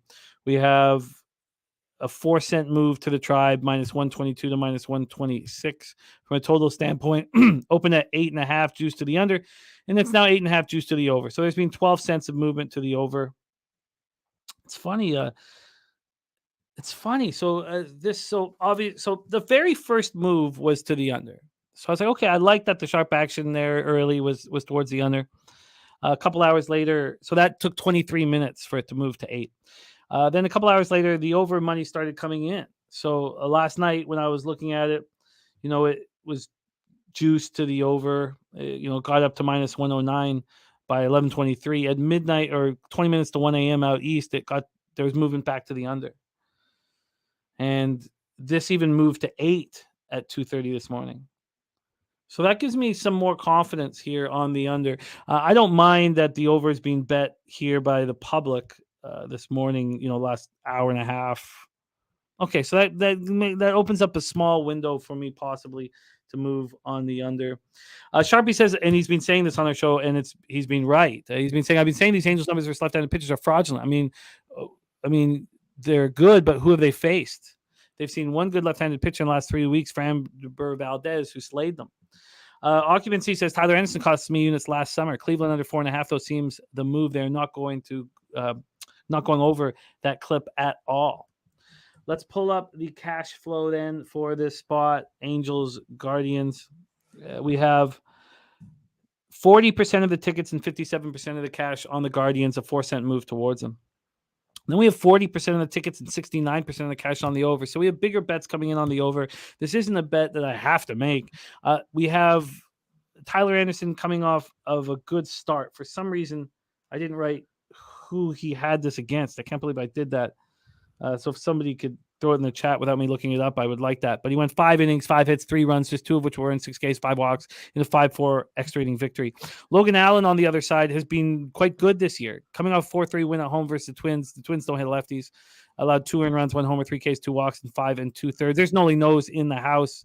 Diesel Eugene, who watches these Angels very closely, says the Angels are cursed at Cleveland. And the Angels have nice numbers against lefties, 278, 774, but Sharpie been hitting us home that they haven't been facing good ones. And Tyler Anderson isn't really a good one. Sharpie says, if I trusted Allen like I do Framber, I would be on the over on his K-prop, but minus 150. Juice has to be someone I trust when numbers say no, and 3 starts isn't enough for me to trust. The Guardians don't hit lefties at all, 214, 617 OPS. Both bullpens have been very good this year. Take it away for us here, Bobano, Angels, Guardians. Yeah, Cleveland can't hit lefties, so I don't want Cleveland. They can't hit lefties. They've been absolutely off. But Anderson's not been great. So that's a tough handicap.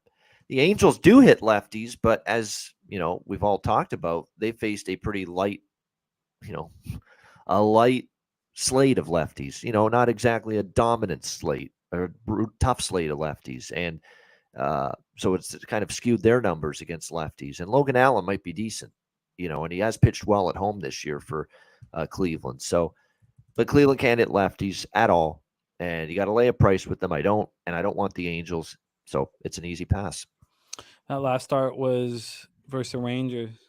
I wish the bigger bets were on the under. If the bigger bets were on the under, I would bet the under. I'd bet it full game, and I'd bet it with some confidence with the bullpens. Noli Knows is on it, and I respect that. I'll copy and paste it, but I have action here. I don't need to push it. I don't know if you guys have been noticing how strong Noli's been in our chat, as always. But he had another winner yesterday with the Giants. First 5. Keep an eye on him. There's Coin in the house. Great to see you, Coin. And Mally Mal's on the Guardians' first 5. I'd like to take that. I'd like to move on this full game under, but will not do it. Sharpie says he leans under, but can't trust Anderson himself. But he says Noli Knows does. May take the Angels team total under and skip what happens to Anderson. Okay, let's move on to the next spot on the board. This was a double up, a thing of beauty. First 5 over 5.5 and Cardinals, Red Sox, full game over 10. I got that 10 at minus 120. It was a absolute thing of beauty. I think, and I can't wait to discuss Wainwright and Paxton. I can't wait. So let's break this down here. Cardinals, Red Sox, Fenway Park in Boston, Massachusetts, and bring on the man who loves this Red Sox team vehemently here to join us. Star of Say Hey Plays of the day, here to talk Cardinals, Red Sox. Please welcome Jose Sweet Tea Tits Bouquet to the show. Jose, how are you, my friend? Doing good. Good night last night. It was financially rewarding for us as a group, which is great. But it's also nice being right, Jimmy. It's very important to be right. But nobody has more money on any of the action than Razor. And he's going to lose it all. I told him. I don't know. He's going to hedge it all. I told him to hedge. He shouldn't. It's a shame. Okay. What did he have, Razor Sharp? What did he have there with the basketball? He has 5,000 on the Sixers to win the championship, pays out 60.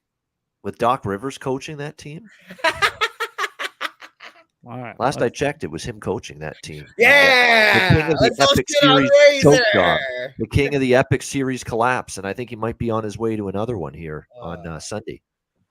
Sharpie has goalie over 1.5 bases, the best OPS in the history of the game versus left-handed pitching. Manny Ramirez, number 2. Frank Thomas, number 3. Vitalis has Red Sox in the way, first 5, 13-5 to the over, plus 6.85 units, ROI of 28.80%.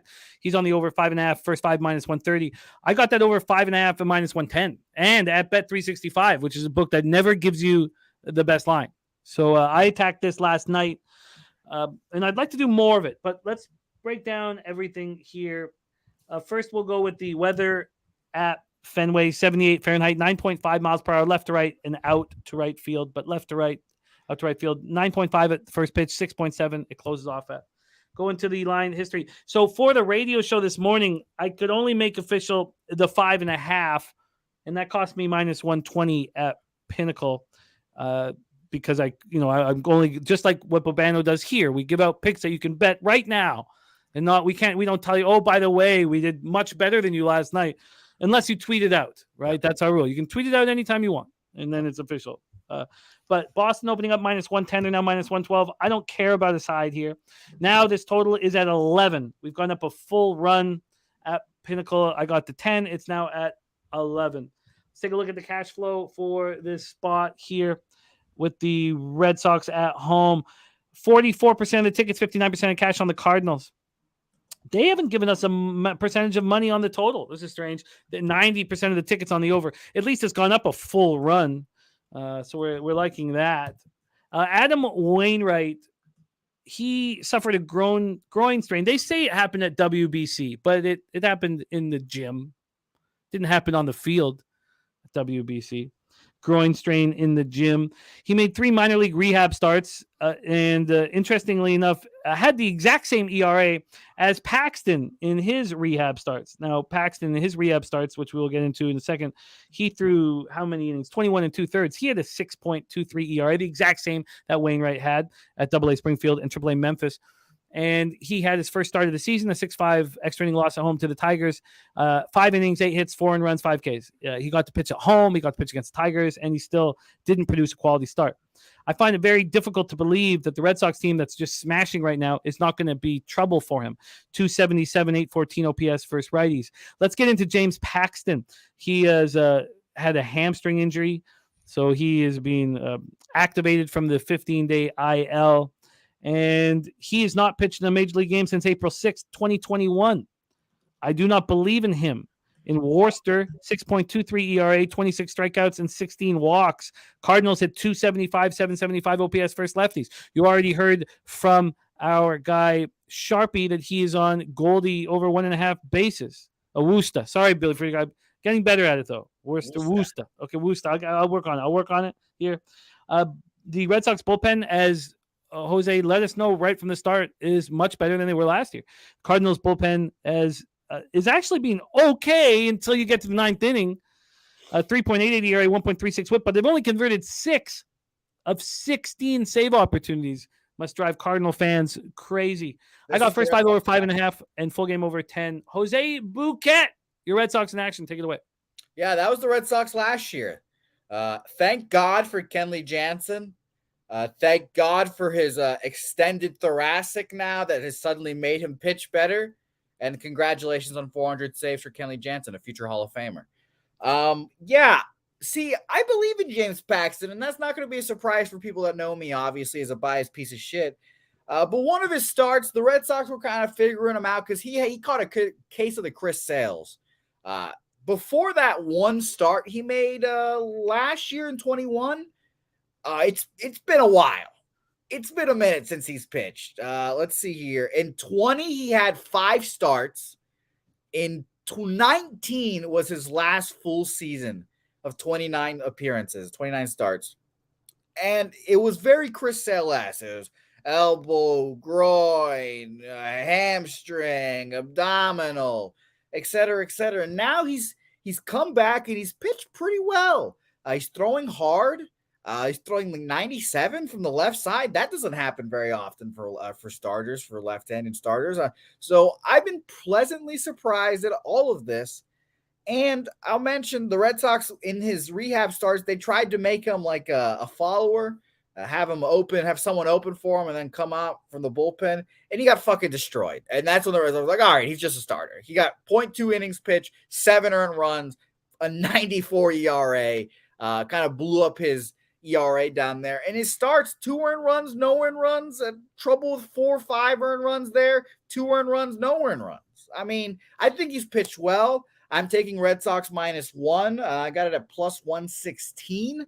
You can make that -1 calculator right now. I just think that James Paxton will be surprisingly good here. And obviously the Cardinals against lefties are phenomenal. Their 6th full season. But the last, or I should say this month, May, there's 21st, 96 weighted runs created plus 115 plate appearances. So I do like your overs, Jim. The real question is, what are you going to get from James Paxton? Because I think Adam Wainwright's going to get touched up here. He's throwing 80 poo. He's got the curveball. That's fine. But the Red Sox are the best hitting team against righties in this league right now, this month, 2nd over the season. And I love Masataka Yoshida. Jose is locked in. Red Sox -1 at -116. Bobano, Fenway Park in Boston. Who you got? I think definitely in terms of team form, it's just very cheap on Boston to lay the prep, but I'm not gonna because I need to see more out of Paxton. I still am not fully on board. I like the, the approach there that Jose's got. He's got the optimistic approach there with James Paxton, but I got to see it before I believe it. Last time we saw him consistently in the major leagues, again, injuries now, older now, hit around pretty hard. And now you're facing a team that's very good against lefties in a ballpark where it's going to be a warm night, wind blowing out slightly. So I think it could be tough for Paxton, tough conditions, tough lineup given their proficiency against lefties. But Adam Wainwright's he's done. I think he's or is close to done. I mean, thank goodness this is going to be his final year. It's time to put him out to pasture. You can sing the anthem at St. Louis games now routinely after this year. It's done. He hasn't been good. Last 2 starts in particular have been rough. So I'm right there with Jimmy in the total. In fact, I got 10, and it just skyrocketed through 10, 10.5, 10, 11. But there are still some 10.5s out there right now. So let's lock it in at ProLine Plus, one of my favorite places, over 10.5, -120. Over 10.5 at -120. Also, he doesn't have Yadier back there. And, yeah. That's such a big, piece in the puzzle. It was such a big piece in the puzzle. It was a great combination. Yep. Yeah, the pitchers for the Cardinals just staged a mini coup on Wilson Contreras and kicked them the fuck out of there, So it's one of those things. I think it's way important. I'm shocked he didn't retire last year. I guess he just wanted his one year of spotlight and shine by himself. But yeah, it was shocking. But I think the Red Sox roll here. Not roll, I guess. I think the offense rolls. And I wouldn't be surprised if there was offense on both sides. Realistically, my goal for Paxton, my hope for Paxton is he can throw more innings than runs given up. So he can give us 5 innings with less than 5 innings pitched. I'd be very happy with that because the Red Sox bullpen is quality. I love it. I love it. Good luck with Paxton through his no up here in Toronto. Yeah, Big Maple. Come on. Good Canadian boy. Yeah, I believe in you guys. Fucking everyone, Bobano, Gokes. You guys just hate on the Canadians. Nick Pivetta gets no love, maybe rightfully so, but I believe in him. Cal Quantrill gets shit on because he sucked on WBC Canada and all that shit. It's easy. It's easy to hate on these guys. You know, when Matt Stairs plays 20 years with that huge belly, and I mean, it's fucking ropes off the bench. That's all he's got. none of these guys will ever compare to No. Maritimer Matt Stairs. No one will be Joey Votto. But where is Joey Votto even alive anymore? I've not heard a thing from Joey Votto this year. I just see him playing chess now. That's all I see from him. Yeah, he likes a quiet life. Yeah, he's like, you know what? I don't want to go up and enjoy my last year in Toronto for a potentially winning ball club. Nah, I'll stay in Cincinnati. He likes a quiet life of solitude and thoughtfulness. Let's move on because I doubled up on the next game as well. Jose, is that your say hey play of the day? You know what? I'll give a retrospective say hey because I always treat my say heys as the Red Sox game, truthfully, but I'll give you the first 5 under in the first game too with the Ashman and Perez. I believe in Perez as well. I love betting on superstar prospects coming up. It's kind of an addiction. Like Sharpie was saying in the chat, when you got your fucking ace, Sandy Alcantara, going to go pick up a fucking pitcher in the minor leagues to go play in your team, you know he means something. You don't send your best player to go pick someone up from the airport. As someone that picks people up from the airport frequently, Jim, I can attest it can be a pain in the ass. I'll do it happily, but it can be a pain in the ass. And they send their guy to go pick up all 6'8" of him. We know he's good. And I believe in the Ashman. I got crushed on him last time with Bobano, too, against the White Sox. But I believe in the Ashman. I'm going to turn into the Hashman soon if he pitches poorly here. But I got the first 5 under 4. I believe in both those guys pitching well. And the offense is there horrible. So. The blow me from the hind play of the day, Mike calls it, is the Red Sox. Didn't show up here in our StreamYard for some reason. I guess blow me from behind. They just StreamYard does not want. That's fair, I guess. But by the way, a lot of Matt Stairs memories being thrown out right now. Good. I didn't realize Matt Stairs touched so many people. I love Noli remembering that pinch hit homer. Matt Stairs is he's got to be on the list of greatest Canadians. I don't know why I don't agree. Oh boy, here we go. Another edition, the top 5 list that grows to 10 ever so frequently. It's like SGA, John Candy, fucking Masai, Matt Stairs, Ferguson Jenkins. That's it. Fergie Jenkins. Oh, Phil Hartman. Sure, what the fuck that is. But you don't know who Phil Hartman is? I have no fucking idea who that is. God. Jesus. First 5 under 4. What's your price for Reds Marlins? I think I got that at minus 120. Let me double check. By the way, must be way cheaper. Let me double check here. Minus 110. Sorry. Okay. But by the way, I do like how we do have that list like kind of firmed out, but we do have the number 1 worst Canadian. That's Mr. Gokester. So I'm glad that we've got that established as well. Come on, even. Everybody loves Raw Dog. All right. No, I don't. I disagree. Not everyone. Not this fucking guy. I can't tell him without him complaining. I love that. What about Tory McClure from The Simpsons? Is he making your top 5? No, that's Phil Hartman's voice, man. Is that really? I have no idea. See, I have no idea. All right, Alfred. We don't want Will Sasso, so you guys can have him.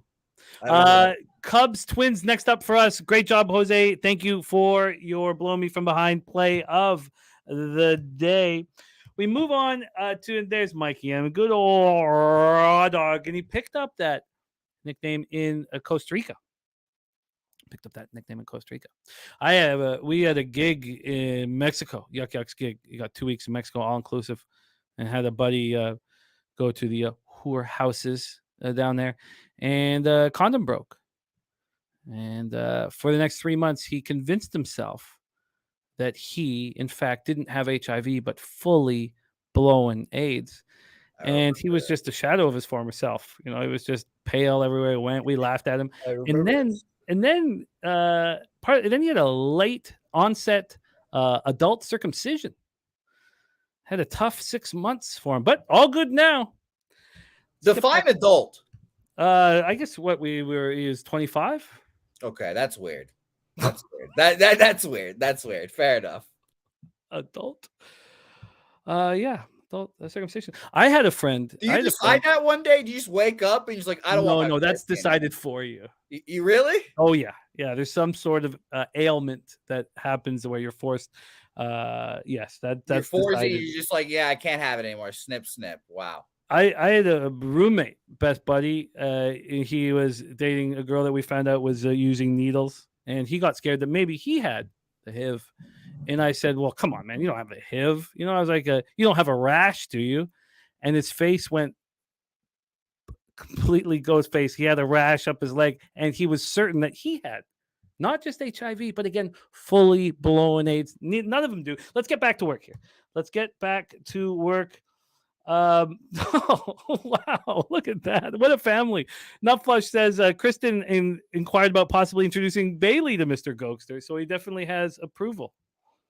I love it. All right, let's get back to work here. 8:10 p.m. Chicago Cubs at Minnesota Twins. This was a double up for me. Target Field in Minneapolis, Minnesota. This was a double up that I gave out as well on the radio because the line hadn't moved, and that did concern me quite a bit. I got the first 5 under 4 in Chicago, Minnesota, and the full game under 8 in Chicago, Minnesota. Drew Smiley, whom you know I love dearly, and Sonny Gray, another pitcher I love very much. Let's take a look at the weather here in Minnesota. Shout out to Lake Minnetonka, 66 Fahrenheit, 5.5 miles in, 5.5 to 5.2 miles in. Take a look at the line history here. The line history here for this one, Smiley versus Gray, good. Okay, so we got down to 7.5. So that helps. That helps. This opened up Minnesota minus 152. That's exactly where it is right now. Total wise, this opened up at 8 and has dropped down to 7.5. Juice to the over, minus 110, but at least we have a half drop there. Sharpie, love it, man. I like the good heroes. Several guys on the A's. Oh man, yeah. And Sharpie, anytime you want to jump on, if there's a spot that you like, we'd love to have you, man. We'd love to have you. Okay, Smiley versus Sonny Gray. Let's take a look at the cash flow for this. Oh man, Cubbies, Twinkies. Let's take a look at what we are dealing with here. I don't know why it's not. Show me the. There we go. 34% of the tickets and 68% of the cash is on the Cubs. Andrew Smiley. I love that. Now 95% of the tickets and 96% of the cash is on the under. That makes me really uncomfortable. That's a lot of cash on the under. Drew Smiley, I think, is the one that's more vulnerable. The market is telling us that he's not, which I love seeing. Last start was not great. 4-2 win at home versus the Marlins. The Marlins don't hit lefties hard. He only went 3 in the third, 3 hits, 2 runs, 1 homer, 5 Ks, 3 walks, 3.05 ERA, 0.99 WHIP on the season. Sonny Gray also coming off, a poor start for him. It was on the road. I love the way he pitches at Target. 5 innings, 4 hits, 3 runs, 6 Ks, 3 walks. He's a 1.35 ERA, a 1.10 WHIP. We hear Sharpie talk often about how they don't let Sonny Gray see the lineup a third time, and that's part of what keeps him clean. I trust both of these bullpens, not in the 9th inning, but I trust the bullpens. Cubs bullpen 3.50 ERA, 1.13 WHIP. Twins bullpen 3.56 ERA, 1.22 WHIP. Both have struggled converting save opportunities. I'm on the first 5 under, full game under. Take it away, Bobano. Cubbies, Twinkies. Yeah, it definitely should be relatively low scoring between these two. I'm on Minnesota -1. I love Sonny. Yesterday, my life was filled with rain. Sonny Gray has been great. Sonny Gray's been great at home here at Target Field. And I think he just gets the job done again for his team. Drew Smiley, not as good on the road. A little bit, his ERA does go up a little bit away from Wrigley Field. And I don't trust him nearly as much. He has been good, for the better part of the season. But I think on the road here against this Twins lineup, going to be a little bit tougher for him. Gray's been just terrific. 4-0 they are in his home starts. Minnesota -1, -109 at Pinnacle. -1 at -109. I'm on the first 5 under 4 and the full game under 8. So now at this point, my 5 bets that I made last night being in, I don't think I'm adding anything from the card. If it was, it would be that Angels Guardians under 8.5 that Noli's on. So that's where we stand. There's Lex Steele in the house. Troy Torrance says Cubs bats have had success for Sonny. I talked about that on the radio. I do not believe that's from the last 2 seasons. If you look at those names, they've gone up against Sonny for a long time. Remember, this is the Cubs. So we're talking about Sonny Gray when he was, not on the Twins.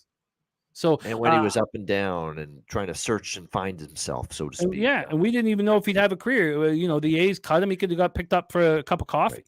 Yeah. So I do not have a horse racing pick, Billy. I'm waiting for the Preakness. It's when I get back in action. We'll be all day Saturday on the Preakness. So. Okay, let's move on to the next spot on the board, but maybe Razor will. He comes off a winner yesterday. Yeah, Sean, talking about Smiley struggling last start. That'll happen. Okay, let's move on. 8:10 p.m. Eastern. Houston Astros 19-18, 11-7 on the road at Chicago White Sox 13-26, 6-10 at home. Guaranteed rate field in Chicago, Illinois. We'll start with the weather in Chirac to get us rolling. 63 Fahrenheit drizzle to start the game, so it might be pushed back. 6.4 miles per hour left to right, between 6.4 and 6.6. Take a look at the line history here for this White Sox Astros spot. Here we go. We have White Sox opening up plus 118. They're now plus 131. So 13 cents away. For the Astros, a 14-cent move towards a minus 128 to minus 142. From the total side of things, opening up at 9 has dropped to 8.5. 9 down to 8.5. Let's take a look at the cash flow for this one here. Astros, White Sox. Sorry, I'm going to get to this game. Okay, here we go. We have 23% of the tickets and 72% of the cash on Michael Kopech and the Astros. Wild. 69% of the tickets and 99% of the cash on the under. That's wild. I respect that, Wally. I respect that very much. Rocco Rogers says Astros -1. Says JP France is a dog. Might take him over 4.5 Ks minus 120. Let's talk about 28-year-old. I don't have it up anymore because I had to restart my computer. Let me just pull up a 28-year-old JP France here so we can talk a little bit more about him. JP France. There we go. And get him up here. 28-year-old JP France, 14th round pick in the 2018 draft. He spent part of this year and all of last year in AAA Sugarland, and he's been good in the PCL league that is highly, highly offensive. This year he's had 3 starts, been in 5 games, throwing 19 and a third with a 2.33 ERA and a 1.03 whip. Kopech on the other side, last start, 6 innings, 8 hits, 4 earned runs, all solo shots, 2 Ks, 1 walk, and 17-4 win at the Reds. JP France has 1 start this year in the Bigs, a 7-5 loss at Seattle where he went 5 innings, 3 hits, and didn't allow a run, 5 Ks and 1 walk. The Astros are 234, 650 OPS versus righties. When was the last time you had to? That was when they were the cellar dwellers and built up all of the equity to get Bregman and all that. That's when their offense was this bad. Waiting patiently, they're trying to get Altuve back. Top Set says France should make the best of it tonight. White Sox versus righties, 235, 670. We know that their sticks are weak. The big difference here is in the pen. Astros bullpen, 3.41 ERA, 1.21 whip. White Sox, 6.17 ERA, 1.63 whip. Take it away for us here, Bobano. Astros, White Sox. Yeah, Astros -1. Pretty straightforward. It's -113 at Pinnacle.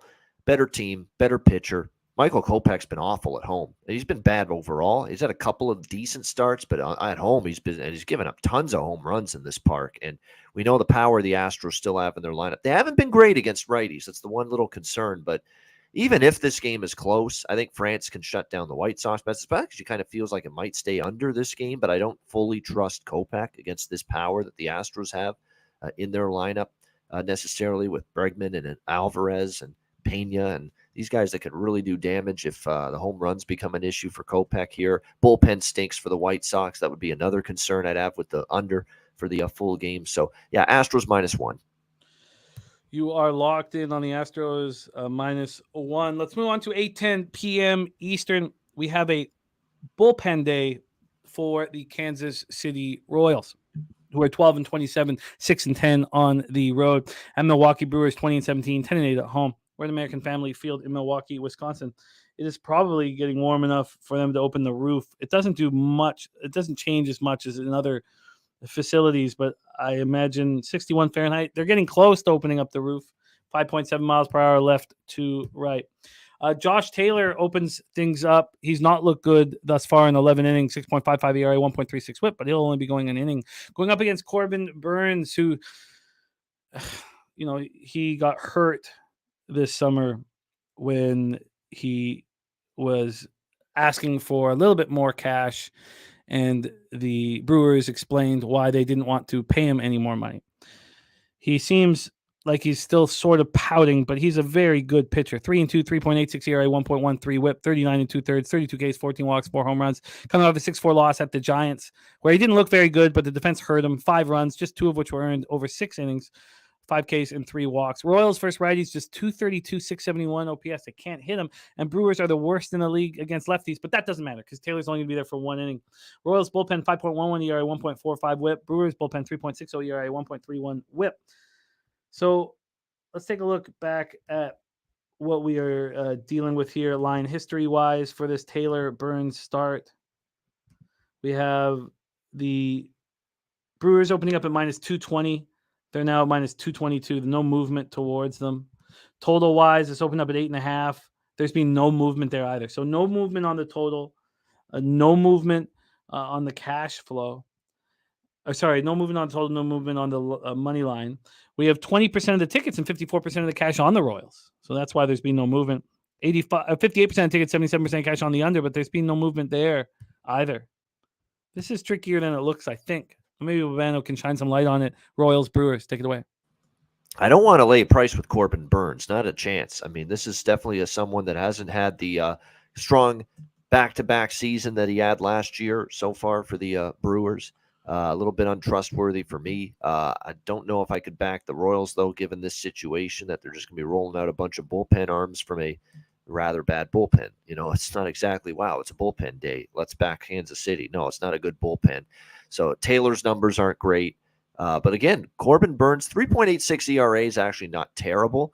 But, his last start against San Francisco, he gave up 5 runs in 6 innings. His home ERA here in this ballpark is 5.28 this year. Hasn't been spectacular by any stretch of the imagination.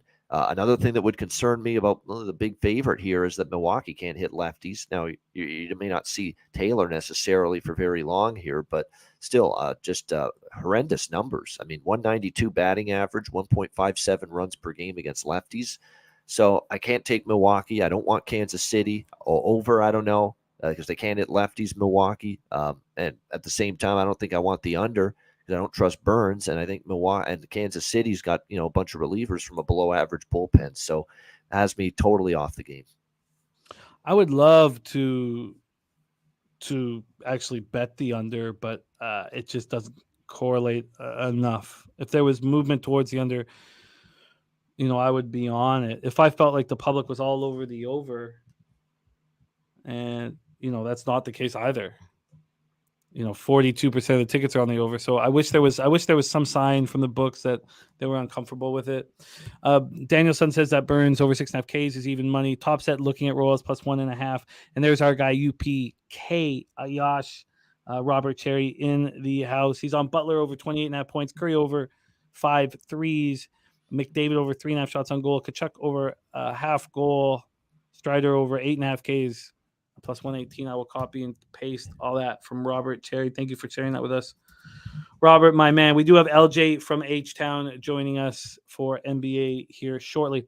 Let's move on to the next spot on the board. 8:40 p.m. Eastern. Philadelphia Phillies 18-19, 7-12 on the road at the Colorado Rockies, 16-22, 7-9 at home at Coors Field in Denver, Colorado. Start with the weather in Denver. Get that started. Cold. Wow, I didn't realize it was so cold there. 53 Fahrenheit, 8.1 miles per hour in. It was down to 5.8. That surprises me. Warm everywhere else, but not in Denver. Let's take a look at the line history here for this spot in Colorado. Gomber versus Walker. We have Colorado opening up at plus 138. They're now plus 118 a big move towards them. Wow. 20-cent move towards them. 22-cent move away from the Phillies. They've gone from minus 150 to minus 128. Total wise, this opened up at 12 and has dropped to 11. I'm sure that is weather related. Top set looking at the first 5 under here. Let's go over to the cash flow for this one. We have 49% of the tickets, 81% of the cash on the Rockies. Big move towards Gomber. Wow. 55% of tickets, 83% of cash on the under. Well, it's dropped already a full run. Top set like in the first 5 under. Well, let's see how big a move the first 5 has had, because it's just a bad feeling getting the ass end of the line. But that hasn't, it's moved 18 cents. So it opened at 6.5 minus 102. Now 6.5 minus 120. I'd be curious to see if this was at 6.5 at Bet365. It feels like those dicks would have moved it to 6 by now. And it's still 11.5 over there. Maybe they're a little late to the party. 6.5 minus 125, but still at 6.5. Interesting. No problem. Sharpie, that'll happen. I respect. Taijuan Walker, 3-2, 5.97 ERA, 1.41 WHIP. He's had a terrible start to the year, but he's coming off a great start, a great outing at home versus the Red Sox. 6 innings, 3 hits, a solo shot, 6K, 0 walks. The books, I guess, believe that won't continue. Austin Gomber, both pitchers have had awful years, and they're coming off really good starts. Now, we know the Mets struggle against lefties. 6 innings, 5 hits, 2 earned runs, 3 Ks, 2 walks. The Phillies are not hitting lefties hard. We expect that to change, but at this point, 257, 17 OPS. Rockies versus righties, 259, 723 OPS. Much better than they hit lefties, which is a rarity in Cleveland. They used to smash lefties, did last year. Phillies bullpen, 4.95 ERA, 1.47 WHIP, being much better over the last month. Rockies bullpen, 3.93 ERA, 1.36 WHIP. Here we go. Bobano, Phillies, Rockies, Coors Field, Denver, Colorado. Take it away. I'm buying in, believe it or not, to Austin Gomber a little bit. He's pitched pretty well in 3 straight starts, and throughout the home ERA looks hideous on the surface with Austin Gomber. He's entering tonight with a 10.66 home ERA at Coors Field, but those were just 2 awful starts earlier in the season against Washington and Pittsburgh. He gave up 14 runs and 6.2 home innings. But in his last 3 starts, he has given up 3 earned runs in his last 17 innings. One of those starts was here in Colorado at Coors Field against Arizona, where he gave up 1 run in 6 innings. So it's showing you that he can pitch well in this ballpark, and he did in the last start against Arizona. Philly hasn't been hitting lefties, by the way, that great lately. Last 10 games, the Philly numbers against lefty pitching aren't great at all. 163. As a team, the batting average, and barely 3 runs per game, compared to much better against righties during that time. And I have no issues fading Taijuan Walker. I know he was a lot better against Boston, but he had been roughed up since prior to that start. His road ERA is worse, 6.75 ERA, and he has given up 7 home runs in his last 4 starts.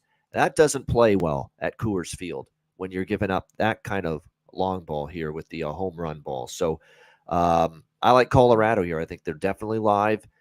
I know it's a travel spot too for Philly. Now, they did have the day off yesterday, but it's still a tricky travel spot. I get why the money's come in here on Colorado. And I'm going to split it up here. I'm going to go Colorado first 5 in this game and full game. A rare split. Colorado plus 120, first 5 innings at Bet365, and Colorado plus 120 full game at Bet Rivers.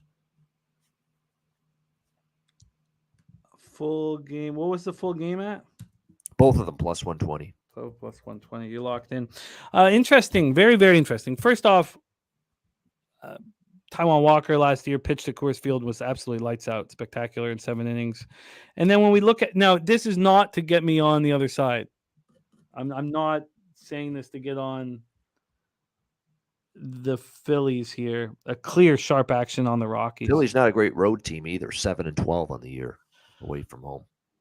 But in saying all this, I am going to move on that look, that Elio. This will be my first edition. I am going to move on the under 6.5. What I see is one horrific start in LA. And, that'll happen.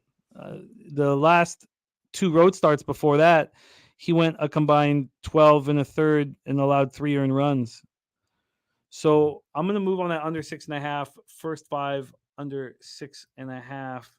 And I'm going to stay away from everybody on Gomber here. Piker says that he I don't want to hope for outlier starts from 2 pitchers with plenty of data supporting mediocrity and add while pitching the humidor. It's over a pass for me. Yeah, I mean, we don't ever. It's not about agreeing. It's just about figuring out what brings you success and brings you cash. Here it is cold though in Colorado tonight. Mike M says Phillies in 62-15 trend tonight, one of the highest on the card all week. And Parlay Angel, fuck it, parlay play of the day hit yesterday. Canes money line, Stars money line, Texas Rangers now 2-2. I love it, Parlay Angel. Respect. Okay, so I'm gonna move on this first 5 under 6.5, but I must get to 6.5. I can't go to 6, which means I should probably bet it now, and I may do it during the show. Let's move on. We have 3 games left before we get into NBA with LJ from H-Town. Next up for us, 9:40 p.m. Eastern. San Francisco Giants at Arizona Diamondbacks. Giants 17-27, 10 on the road at the Arizona Diamondbacks. 2018, 11-10 at home. And we come to the Ron Crawford spreadsheet play of the day, being the San Francisco Giants minus 112. Crawford got off the schneid. It had tough losses Tuesday, Wednesday. Cashed with the Rays yesterday, minus 114. He's 11-8 on the show with his spreadsheet play of the day. 57.9% plus 3.12 units. ROI plus 16.42%. Average line minus 102. Shout out to Ron Crawford.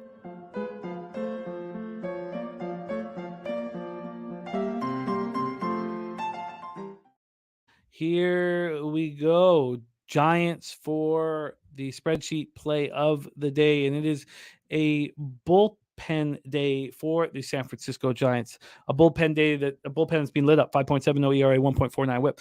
And just a reminder, I spoke about it yesterday, but one of the ROIs angles that I just lost consistently on was expecting a bad bullpen to be bad on a bullpen day. For whatever reason, I took it right in the prison pocket. I couldn't get wins that way. And so now I'm very nervous about it. Now, we talked about the Reds situation yesterday. Now, that Reds is a much improved bullpen, but it was a bullpen day for the Reds. We have a vividness bias of them being a terrible bullpen, and they were lights out. Not saying that look, the spreadsheet is saying to Ron to bet the Giants. So Sharpie says he's got 1 K-prop bet, 1 alternate K-prop parlay today on the Balking Dead, and he's running so hot this week and this year. Let's talk about Brebbia. Starts the bullpen day. He won't be in there for long. He's got 21 Ks and 13 2/3, but 5.93 ERA, 1.24 WHIP. He's a work in progress. Going up against Ryan Nelson, who has a bad ERA, but he's coming off a decent start at home. His consecutive starts at home. 5 innings, 7 hits, 3 runs, just 2 were earned, 3 Ks, 1 walk in the 9-8 loss to the Nationals. The Giants are raking against righties. 246, 788 OPS. Diamondbacks 273, 782 OPS for righties. Both are hitting hard. We had an inkling that Diamondbacks would do this, but looking at that lineup, look at Lamont Wade. What he's doing right now is very, very impressive for the Giants. Both bullpens have been weak. So let's take a look at the weather here in Arizona. We know that the roof is open. So we'll start there. 91 Fahrenheit, 7.6 miles per hour left to right. I don't have it in front of me, but I believe the roof is closed. I'm almost certain it's closed Saturday and Sunday, but it is open here on Friday night. 91 Fahrenheit, first pitch, 7.6 miles per hour left to right. Let's take a look at the line history for this Giants spot. Just 3 games left on the card today. Here we go. Giants opened up minus 118. They're now minus 110. So Arizona's gone from plus 109 to plus 102. So 7 cents of movement towards Arizona. From a total perspective, this opened up at 9.5 and is now at 10. Cash flow wise here, 27% of the tickets, 67% of the cash on the San Francisco Giants. It's interesting. Market's moving in the opposite direction, but the big bets are on the Giants. And then 47% of tickets, 92% of cash on the over. A lot of action on this over.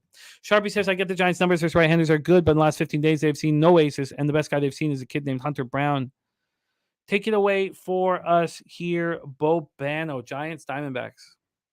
Yeah, this one is, I don't really love what I'm seeing consistently from either of these 2 pitchers. Ryan Nelson actually is someone that for Arizona. I think had a decent start, but it hasn't been great here the last few outings. 3 runs, 7 hits to Washington, 6 runs to Colorado, 4 runs, 11 hits the last of just 5 innings against Kansas City. So it's had a bit of a rough patch here. Brebbia is going to get the start here. He's going to be basically an opener. You're not going to see him for very long. It looks like we're going to see a lot of Ross Stripling after that, the former Toronto Blue Jay, who hasn't been great, 6 ERA coming into this start here for him in this outing. So you're talking about 2 pitchers that have been kind of sliding down the trajectory, so to speak, in terms of current form entering this game. So I actually like the over here, and I understand why the total's gone in the direction it has, 9.5 up to 10. There are still some 9.5s out there. Betway right now has 9.5, and that's what we'll lock in here. Giants and Diamondbacks over 9.5, minus 115. Over 9.5 at minus 115 for Bobano. Yeah, I mean, I kind of like the over as well. I don't like betting overs when you see starting pitchers with extremely high ERAs, because it's the first thing that everybody looks at. It's just my own thing. But 62% of the tickets, 92% of the cash, roof open. Yep. Market moving towards the over. And the over trending that way, and each guys, well, it's going to be mostly Stripling for the Giants. Most of his starts have gone over, and Nelson lately has been an over machine too. This line didn't come out at Pinnacle till 8:04 this morning, so the line has moved quite briskly towards the over. Let's talk about Bet Online, because they got this out at 2:33 p.m. yesterday. Even at Bet Online, they didn't move it till 9:11 a.m. That's fishy. It's very fishy that, I'm going to stay off of this one, but I completely understand why you're on the over 9.5. I find it just extremely, extremely fishy that would have been out at a Bet Online with these, Ryan Nelson with his 6 ERA and this bullpen day from a bullpen that's a 5.70 ERA. Everything else correlates, though. So I'm letting it go. 9:40 p.m. Eastern is next up. Texas Rangers 23-14, 11-8 on the road at the Oakland Athletics, 8-31, 13-16 at home. Oakland Coliseum in Oakland, California. We'll start with the weather in Oakland. 63 Fahrenheit, 8.8 miles per hour. Out to right field, down to 7 miles per hour. We'll go over to the line history here. Justin McElvey, respect 5 hours on the road. Drive safe, my friend, and get that cash. No afternoon baseball to take your attention away from the road, man. Drive safe, get to your intended destination, and enjoy your time, my man. And thank you for all that you do for the show, Justin McElvey. You're a big part of it. And respect. Thank you. Thank you for all you do, man. We have Martin Perez going up against Ken Waldachuk, or as Sharpie refers to him as Ken Waldecock. Let's take a look at that. Oh, did I talk about the weather? Sorry, let's take a look at the weather here in Oakland. I did. 8.8 miles per hour out to 7. Okay, sorry. Take a look at the line history here for this spot with Perez versus Waldecock. We have the Rangers opening up minus 175, now at minus 160. So a 15-cent move towards the Oakland A's, and we've been seeing that every single day with the Oakland A's. They're the 2019 Browns. Sharps are all over them, and they've won 8 games this year out of 39. Texas opening up the total opening up at 8.5. It is now at 9. So the total's gone up half run, and people believe in these A's. JT Eel, I prefer to not promote certain sites. So, stuff that isn't Pub Sports Radio. So if you could hit me on Twitter, I would prefer to answer that question on a Twitter DM, if you don't mind. Okay, let's go over to that cash flow here for our second to last game on the card. I guess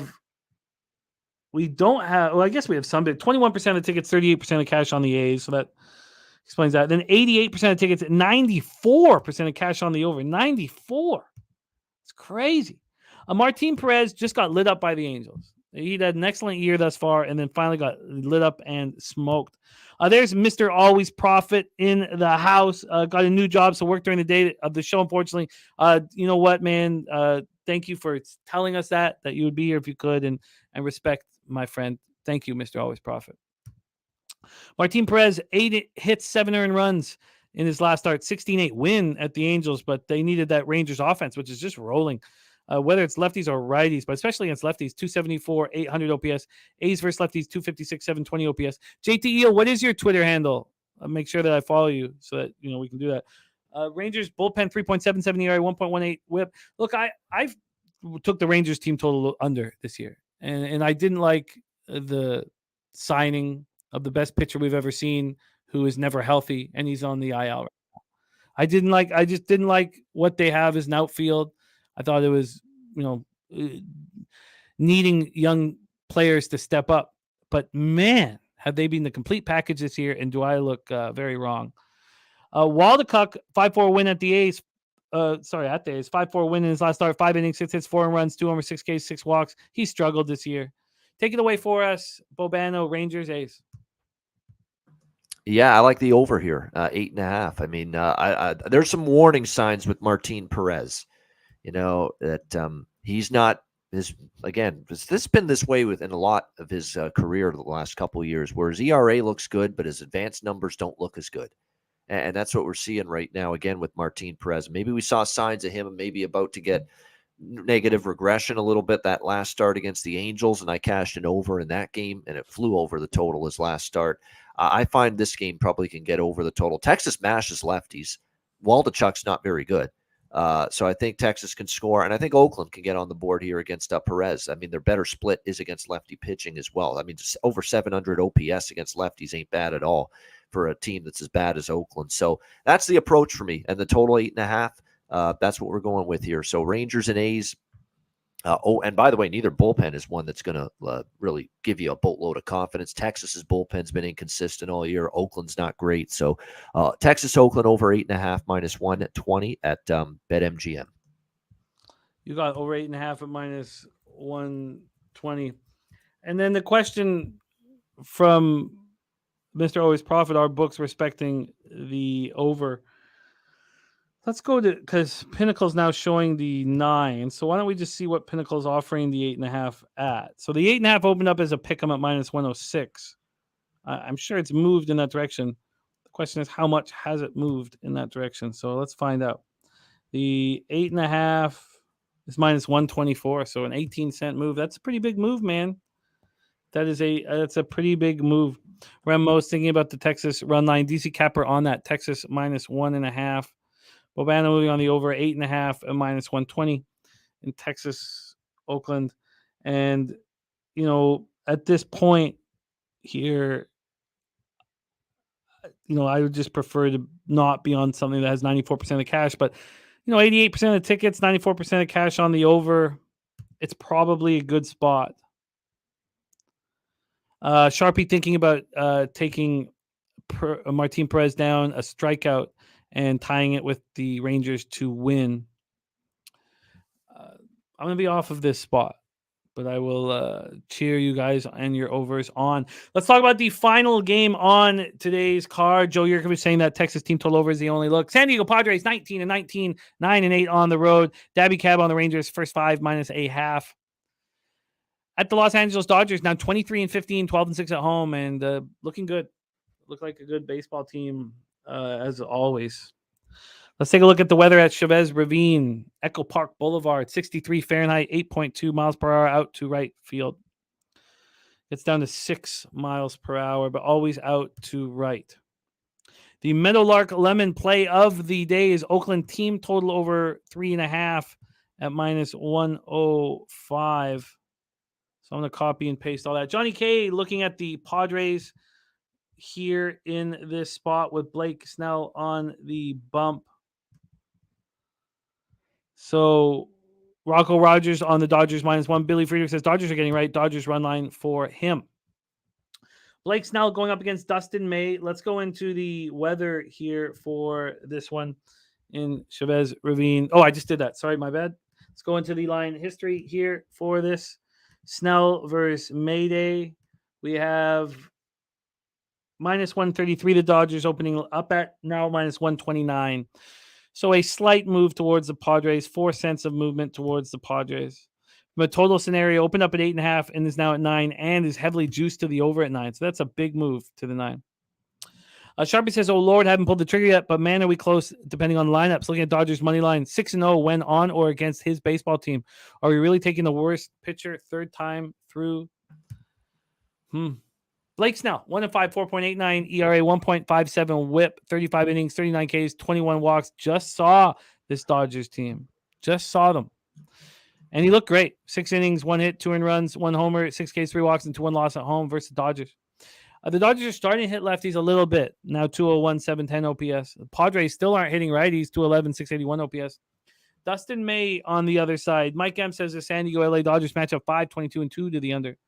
Dustin May coming off a great performance. It was against Blake Snell. So we're seeing these pitchers again for the second time in succession. 6 innings, 3 hits, 6 Ks, 1 walk in that 2-1 win. So both look great. Both face each other and look great. Both bullpens have not been as good as we expected them to be this year. So the cash flow is the final thing I'm curious about here. 44% of the tickets, 78% of cash on the San Diego Padres. Johnny K on that spot. 45% of tickets and 82% cash on the over. 45 and 82 on the over. This is a big move towards the over. Abdi looking at LA money line. Canada up 1-0. I like it, Mike. Take it away for us here, Bobano. Padres, Dodgers. Yeah, I mean, as far as this game goes, you look at. I'm just trying to see because I'm like Sharpie in the chat. I'm very tempted by the Dodgers here, and it's let's go minus 130 Dodgers at Pinnacle. I'll lock that in. I like Dustin May. I've said this a bunch of times on this show that I like Dustin May. I think he's going to be a very solid starting pitcher in this Dodgers rotation. I like what I've seen out of the last few starts from him in particular. He's got, by the way, 16 strikeouts in the last 3 starts combined for Dustin May, 2 runs or fewer, and a grand total of just 4 runs allowed in his last 16.1 innings. So he's pitched very well here in his last several starts. So that's been good to see. You're right. The Dodgers just saw Blake Snell, and he did pitch well against them last week in San Diego. Can he do that again, duplicate that again here? That ends up being the big question. But I like the Dodgers here in this spot. They're starting to swing the bats against lefties for the season. Again, the overall numbers against the lefty pitching for the Dodgers still, 198 looks pretty bad. But the last 10 games, 261 average as a team, 8 runs per game against lefties. So it's been better from this Dodgers team here as of late against Southpaws. I'm still not a big believer in Blake Snell. And if you look at him actually on the road here entering this start, 5.93 ERA. Padres 0-3 in Blake Snell's 3 road starts, and they're 1-6 in his 7 starts overall. So they just haven't been winning with Snell on the mound. Price is reasonable. Let's go with the Dodgers here. Minus 130. You got it. And I have my second addition to my card, the over 9. Open 8.5. Lasted there for 1 minute. The 9 is juiced. I don't care. Most of the over 50% of tickets are on the under. Books are clearly concerned with this number rising. Over 9 for me in Padres, Dodgers. Bobano on the Dodgers at minus 130. All right, let's review all action. Great job, Bobano, and great job from the chat. Feel like we are locked in today. We're going for the week sweep for the second week over our last 3. I'll review Bobano's NHL after we do NBA with LJ from H-Town. But Cincinnati, Miami, Jose's on the first 5 under 4. Bobano's on the first 5 under 4.5. Sharpie says May should go 6 innings, 2 earned runs or less. And what's been money since last year is live unders in the series. 2 great pens. So Sharpie looking at the opposite side of what I am on, and it's important to hear from everybody. Then Bobano's on the over 8.5 in Seattle, Detroit. My card started with Washington first 5 at plus 115. That was minus everywhere. This morning, Bobano found the last even money. I believe it was at Bovada at plus 100. So he's on Nationals first 5. Bobano's on the Orioles -1 at -106, and the over 8.5 -125. Hunter Englehart's on both teams to score 4 or more at +140. Billy Friedrich is on the O's team total over 4.5 at -110. And Noli knows also on the under in that Dodgers-Padres game, it seems. Wanting everybody to be quiet about the live unders here. If there's early runs, I imagine that's a part of the angle for Noli. If there's early runs to live bet the under. Tampa Yankees pitchers just faced each other, and we completely stayed off. Bobano's on Strider over 8.5 Ks at +118, and the Braves -1 at -125. We had Sharpie warn us about that spot, but also Robert Cherry on that spot as well. He gave that as one of his picks. Mally Mala, a bunch of action here for us and shared it all with us. He's on Marlins first 5 -0.5. He's on Red Sox over 10.5. Brewers first 5 -0.5. Brewers full game on the run line. Phillies first 5 -0.5. Orioles over 8.5. Astros under 9. Dodgers over 8.5. He got that -125. And both overs in NBA. Pimp slap play of the day is in. It is the Houston Astros. There we go. Sharpie said he did warn, but he's not on the under. So Houston Astros is the pimp slot play of the day. Dabby Cab gave us the Rangers first 5 -0.5. Braves team total over 4.5. He also likes the Braves first 5. Noli knows moved on the under 8.5 in LA Cleveland. I wish I could bet it. It just doesn't fully correlate, but maybe I should just, if Noli's on it, it should just trump everything. I might end up on it. That might be one that I end up on. I did move on the first 5 over 5.5 -110, full game over 10 in St. Louis, Boston. Destroyed those market moves. Jose moved on the Red Sox -1 at -116. Bobano found an over 10.5 at -120. I'm on the first 5 under 4 in the full game under 8 in Chicago, Minnesota Twins. Bobano's on the Twins -1 at -109. Oh, Noli knows it's not on the under in that spot. He's just talking about live unders with May on the mound against Padres Dodgers. I believe that was the shush. Maybe I'm reading too much into it, and I apologize, Noli. If I did, I apologize. Rocco Rogers on the Astros -1. He loves the spot. Says JP France is a dog. Bobano's on the Astros -1. I'm off that spot. Royals, Brewers, we are both off. Then there's our guy, Robert Cherry. He's on Butler over 28.5 points. Curry over 5 threes. McDavid over 3.5 shots on goal. Chuck over half goal. And Strider over 8.5 Ks. Bobano's on Rockies first 5 +120. Full game +120. That first 5 under 6.5, I'm going to bet. If it's still available for me, either bet online or bet 365 as soon as it shows over, which won't be too long from now. Phillies, Rockies.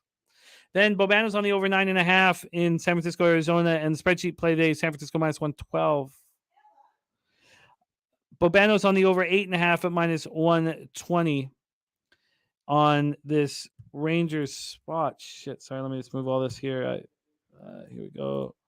And Jorge, don't play. We got a lot of action on this Rangers A's spot. So Bobano's on the over 8.5. Joe Yurkovich looking at the Texas team total over. Dabby Cab on the Rangers first 5 -0.5. And Jorge, don't play. Meadowlark Lemon play today. Oakland team total over 3.5 -103. Joe Yurkovich says whatever happened to Antel. I reached out to him a couple times. He has a new job and doesn't cap baseball anymore.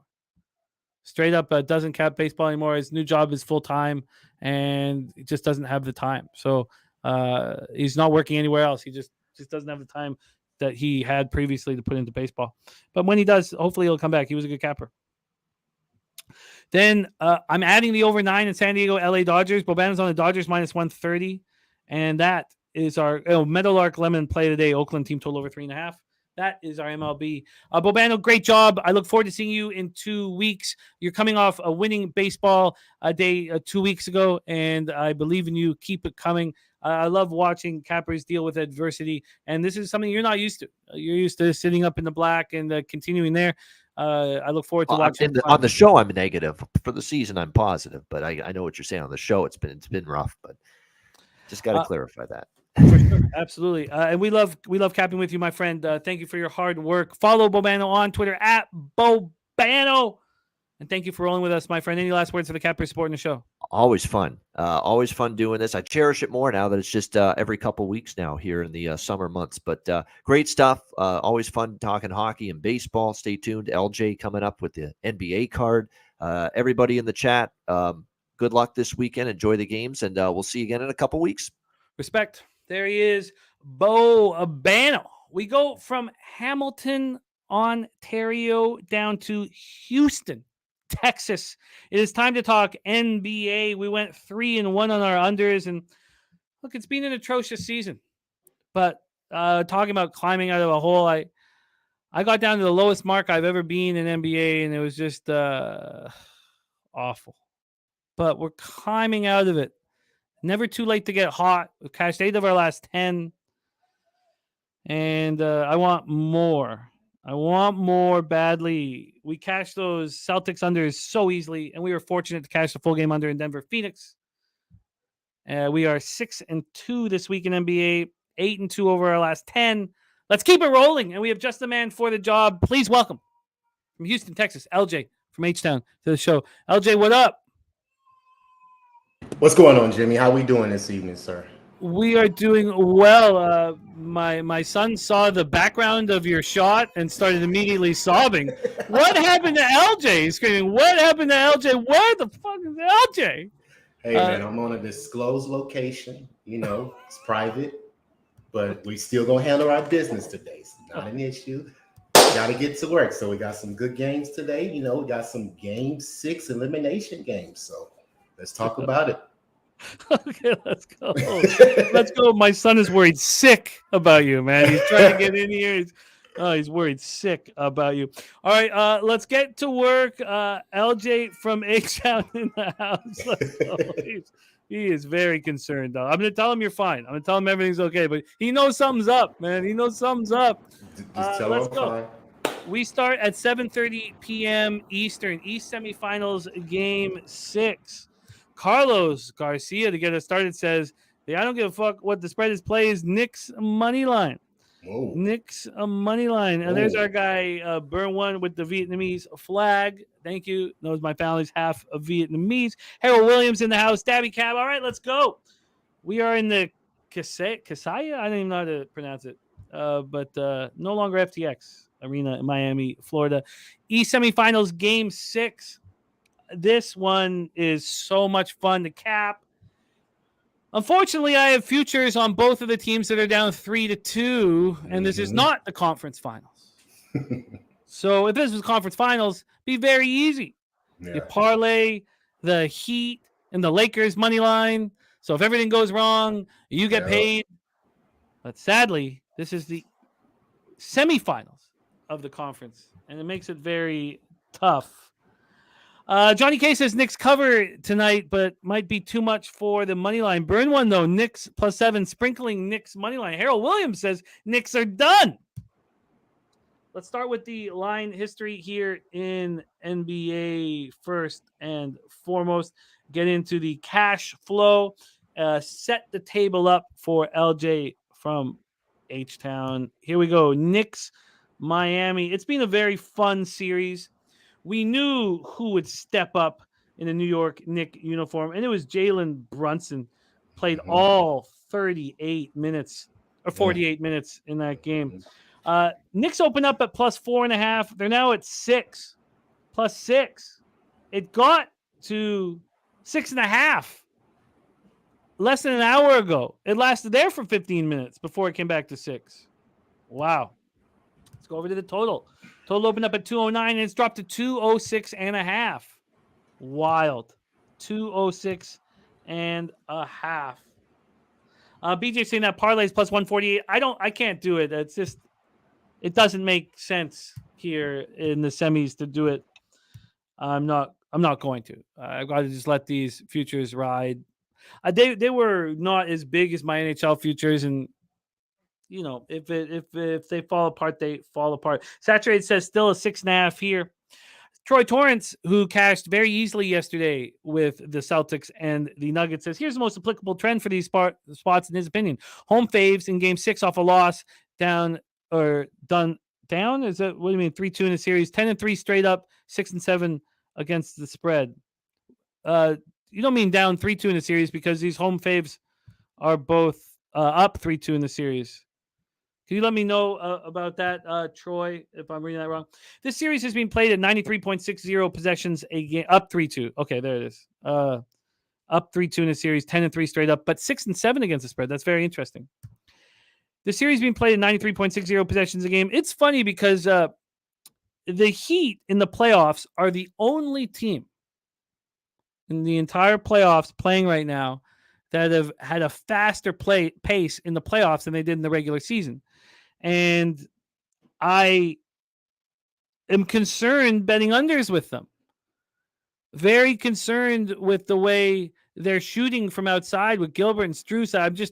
This is not, Gilbert and Strus, they're not going to lock anybody up defensively. They're only there to hit threes. Rant says he thinks that the Knicks are done today. Tell me you didn't just say that on Jimmy Butler over 1.5 steals at -130. Mike M says Scotty Foster against spread playoff since 2016, 6-1 for the road team in Game 6, 4-1 in Game 6 for the team that won Game 5. I like those stats very much, Mike. The series, though, being played at 93.6 possessions a game. The Knicks playing in the playoffs at 93.10 possessions a game. Let's go over to the cash flow and see if that will enlighten us here as to the moves. 72% of tickets on the Heat, 85% of cash on the Heat, and the market moving in the Heat's direction. That gets us started. From a total standpoint, 61% of tickets on the under, 94% cash on the under, and it's a very low under. Very low. Knicks come in off a massive 112-103 win at home over the Heat in Game 5 at MSG to keep their season alive. The Heat and the Lakers, coming up next, have won every home game through the playoffs. Neither team has lost at home in the playoffs, but Jalen Brunson is the only player man enough to step up to Jimmy Butler. There is just one man who can look at Jimmy Butler and say, let's go. And that man's name is Jalen Brunson. 38 points, 9 boards, 7 assists, played every second. RJ Barrett went for 26. Julius Randle, 24, but 5 boards, 5 assists. Butler held under 25 points for the first time in the postseason. 19 points, 9 assists, 7 boards. Bam went for 18 and 8. Duncan Robinson, Strus, these guys, I never know when they're going to heat up. But they were just 13 of 43 from 3. Are they regressing to the mean from 3? Let's hear what LJ has to say and how LJ is getting paid. Take it away, Knicks Heat from an undisclosed location somewhere. Texas. Take it away, East Semis, Game 6. Yeah, Jimmy. I got the Heat winning this game by +4, 106-102. It's pretty even for the most part. They're pretty much shooting the same, 30% from the 3. They're both are getting around 19 to 20 free throws, and the points in the paint is 44-43. Now, the rebounds is where the Knicks have the advantage at +6, 46-40. And most of those are offensive rebounds trying to get extra possessions. Now, they're coming back to Miami. And Miami, as you just mentioned, they've been playing well at home, and they shoot the ball better at home as well. And that's one of the reasons why Miami is trending the way they are in these playoffs, because they were one of the lowest teams scoring in the NBA in the regular season. They have lifted their scoring probably +15 points. And they're hitting the 3 at around 35 to 36%. And especially at home, well, I did the numbers that they're shooting 34% from the free throw line in 6 of the home games that they played in the playoffs. They're averaging 110 points. The Knicks are shooting 27% on the road in their 5 road games. So that's going to be the difference tonight. I don't believe the Knicks can shoot and keep up with Miami's firepower. You just mentioned they have Strus, they have Vincent, they even have Kyle Lowry coming off the bench. All these guys can produce points. And the Knicks, I just think they're hampered because they have to depend on Brunson to initiate the offense. You got RJ Barrett that just shows up every now and then. And then you got Josh Hart. He went to the bench, I think, the last game, but he was averaging around 10, 8, and 4. But if he gets out of that lineup, I think he was dealing with an injury, because he's had 2 bad games in a row. I don't think the Knicks have the roster, and I don't think they'll have the manpower to keep up with Miami. Quickly is not in the lineup as well. He wasn't very important off that bench. So what I'm getting at is the Knicks bench is only giving you 14 points a game in the playoffs. Miami's bench is giving you 31 points. That's the difference in the game. That's going to be the difference tonight. Miami should take care of business. I see the Knicks only averaging 96 points on the road in the 5 playoff games. I don't see them getting to 100. Like I said, Miami's trending over 100. They spread the wealth around. Like I said, it's just all about a couple of guys getting hot. Jimmy Butler's going to put everybody in great position. You know, he's a dog. We all know that he's a competitive person that we can trust that he can pull out this game tonight at home versus the Knicks. Because I say the Knicks, the 2 games that they've won, they shot 40% from the 3-point line, and they shot what was the other one they shot? I'm sorry. They shot 38% from the free throw line. 3-point line. So those 2 games the Knicks won, they shot a great percentage from the 3. Let's see them do it on the road in this Game 6 elimination game. I don't think they can. Now, my pick was I had took the under 208. I believe that's where they opened up at, right, last night. I believe I took it at 208. Now, you say it's dropped to 206 now. So I'm not going to make that official for the show because that is too low. I really believe it's too low because I think Miami could get hot. You see what I'm saying? And they could take that 206 over. Now, 208 is what I would have played. You see what I'm saying? Because when I did the numbers, they're averaging that low because I'm considering how the Knicks shoot bad from the 3-point line. So for my play, I'm going to take Miami minus the 6. I think they cover. I think they take care of business. The Knicks, like I said, I just think they're going to run out of gas tonight. And it was fitting that they won that home game, the last game, because, you know, teams don't like to lose in the playoffs at home in front of their home fans. They rather lose on the road. Now, that didn't work well for the Suns last night because they got completely embarrassed at home. And my future for that series, I read that completely wrong. But I didn't predict that Chris Paul was going to get hurt. I think he was a major factor in that series, and that's why Denver was able to take control. But that's neither here nor there. We're on to another day. Before as this game, Miami minus the 6 is my play. You got it. Heat minus 6 at minus 108. A lot of action here from the chat. I don't know what to do. I'll tell you that straight up. Look, I got the Knicks 33-1 to win the conference, 101 to win the chip. And look, I'm not sitting here expecting the chip or anything. I would just love a chance to hedge with those huge numbers, you know? And this isn't one. I'm not going to sit here and, you know, I'm not going to put a parlay together with the Heat and the Lakers money line, but it's plus 148 if I want to do that. That's not enough either. And I didn't risk enough to put myself in danger. So that's the situation. Let's take a look at what's happening here in the chat. Alvin Smith on the Heat first quarter. Alvin Smith also liking the Warriors to take care of business tonight. BJ says Warriors finna get packed up. Braun knows this is their game 7. He says Knicks are done. Alvin Smith said Knicks not a good 3-point shooting team at all. Joe Yurkovich, Strus over 12.5 points. It's consistency in this series. And our guy Durrell gave that out on Wednesday, 11.5, and that cashed comfortably. Andrew G's going to put the Heat in as a parlay piece on the money line. Not going to mess with the points. Dizzy Rothstein, Knicks first half money line. DC Capper, thank you for sharing your MLB action. We'll go over that. Troy Torrance says it looks like the Knicks win, but don't cover to me. But Scotty Foster being there got me thinking New York money line. Tell me he didn't just say that is Brunson over 11.5 rebounds and assists. Says got to eat some juice, but at 4 or 5, played 48 minutes last game. He's going to play at least 40 outside of a blowout or foul trouble. Wine Time Sports is on the under 207.5. And there you go. By the way, Carlos Garcia teabag play of the day's Knicks first half and Jay's first 5. Okay, let's move on to game 2. In game 1, LJ's on the Heat, minus 6 at minus 108.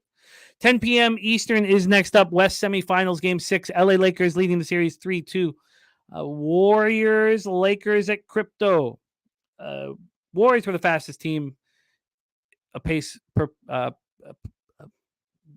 play, per possession this year. 102.54 possessions a game. And this year in the playoffs, they're almost exactly at that, 102.46. The Lakers were 4th at 101.92, and they're playing 100.28. And this series is being played at 100.40 possessions of play. So it's not much. BJ says, don't forget Wiggins has broken. Well, they're not broken as far as we know, right? We have fractured coastal cartilage fracture in his rib cage. So it's not broken.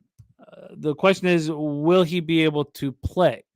And do we have an answer to that at this point, LJ? Do we? No, I haven't looked anything up to see if he's available. I have been looking things up, but at this point, I believe there's no answer. And, I want to think that he's going to be out there, but we don't know. But he's listed as questionable. He's not listed as doubtful. I imagine that he will play. Rand saying that Wiggins more important than Clay. And Troy Torrance says the AD will play. Yes, he was taken out of the arena in a wheelchair, in a blanket, and a wig. But Grandma Davis is okay. That was just for fun, for show, for laughs, for gags. Miss Doubtfire will be in the lineup. Don't worry about her. She'll be there. Let's take a look at the line history here for this one. Golden State Warriors, LA Lakers. The Lakers opening up at -2.5. They're now -3, a half-point move towards them. From a total perspective, this opened up at 223 and it's dropped to 220. Take a look at the cash flow for this one. We have on the total 61% of the tickets, 95% of cash on the under, and it's a big move to the under. I don't want to get in now, but it feels like that's a sharp look. Also, look, we cashed them all yesterday. That always happens in NBA betting. Everybody sees one thing cash, and then they want to go right back to the well, feeling like they missed out. For the side here, 48% of the tickets are on the Lakers and 68% of cash. So it does feel like the Lakers is a sharp action. It does feel like the under is the sharp action. Warriors coming off a comfortable 121-106 win at home in Game 5 to keep their season alive. We've seen the Warriors step up in situations like this, but this is one difficult foe. And if Andrew Wiggins can't play, obviously they're going to be in big trouble. Sometimes when you have an injury like this in basketball, you simplify your game. And if Wiggins can do that, he can still be very dangerous. Warriors shot 51.1% from the field. 14 turnovers. The big thing was they out-rebounded the Lakers. 48 of 38. Can they do that again? Steph went for 27 points. Surprise, surprise. 99% of the money was on Steph over 39 points. Wiggins went for 25. We talked about his issues. We haven't talked about how bad Clay has been. 3 of 12 from the field, 2 of 6 from 3, 10 points in Game 5. Since his performance in Game 2, where he was excellent, 8 of 11. Thompson is 8 of 24, 33% in past 3 games. Curry in the past 3 games gone 10 for 35. Looney 8 boards off the bench. Draymond Green had boards. It's a far cry from Looney's 23 rebounds in Game 1. So the Lakers, we know LeBron is going to come to play. 25 points, 9 boards. We know Miss Doubtfire will be fine. He played 32 minutes before they put the blanket on him and wheeled him out of trouble. Now, the question is, we watched LeBron come back from 3-1 in the most spectacular playoff performance that some of us have ever seen. Yep. Can Steph Curry pay him back? Can Klay Thompson step up in LA? Where his dad, Sean, where his family, his brother plays baseball. I mean, it wouldn't put it past Klay to step up here, but he certainly hasn't shown anything. But remember, Game 2 was here. So I'm all ears. Take it away for us, LJ. Rob Greer in the house. Great to see you. Coin says the dynasty comes to an end tonight.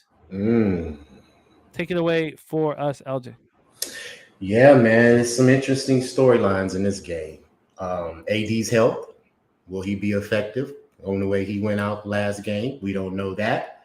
LeBron's ankle. I don't know if anybody remembers. He kind of tweaked his ankle that last game too. So that's something else to be watching for. And of course, Wiggins, as you just mentioned, we don't know if he's going to be in lineup considering his rib issue. So those players right there are what we're going to be watching tonight. But as far as how these teams match up in this Game 6, like I said, it's going to come down to 3-point shooting and free throws. The Lakers been leading the league all year in free throw attempts and made. They're leading the series right here. 20 free throws out of 26 they had coming into game 5. They had 12 out of 15. The Warriors had 14 out of 15 free throws made, but we see Steve Kerr complaining about the flopping that the Lakers are doing, getting all these calls, going to the free throw line. But we do know, as we followed the NBA throughout the year, the Warriors were the worst team in committing fouls and not getting to the free throw line. So you're only basically showing what you've been doing in the regular season, just like I mentioned with the Lakers. They dominated the free throw line all season, and they're showing it in this series. Now, the three-point shooting is what I have concern with the Lakers because they're only shooting around 28 to 29%. The Warriors are shooting 37%. So they could get hot at any time. I believe that will come into play tonight. Now, far as the side, I am going to ride the Golden State Warriors first half. I don't know what the number is. You can give me a good number on that because they're 3-2 against the spread in the first half in this series. They're 5-3-1 against the spread in their last 9 first halves on the road, including the Kings playoff game series as well. So I'm going all the way back to the first game of this playoff series. Now, the Lakers have been too shabby either. They're 4-2 against the spread, their last 6 at home, the first half. So they've been playing well, but they're only 2-3 against the spread in the first half in this series. So I believe the Warriors will come out with a sense of urgency tonight. They know it's do or die. They are a veteran team. Now, you mentioned the Lakers have not lost a home game in this playoffs. I get that. That is a true statement. Now, in game 4, I believe the Warriors possibly should have won that game because the Lakers had 20 of 20 from the free throw line. They had 20 points from the free throw line, but they really didn't do anything else, So those were the points that they were generating. Now, the Warriors were a couple of possessions away from winning that game. So I believe that they're going to remember that. They're going to come back into this road game, and they're going to make some key adjustments.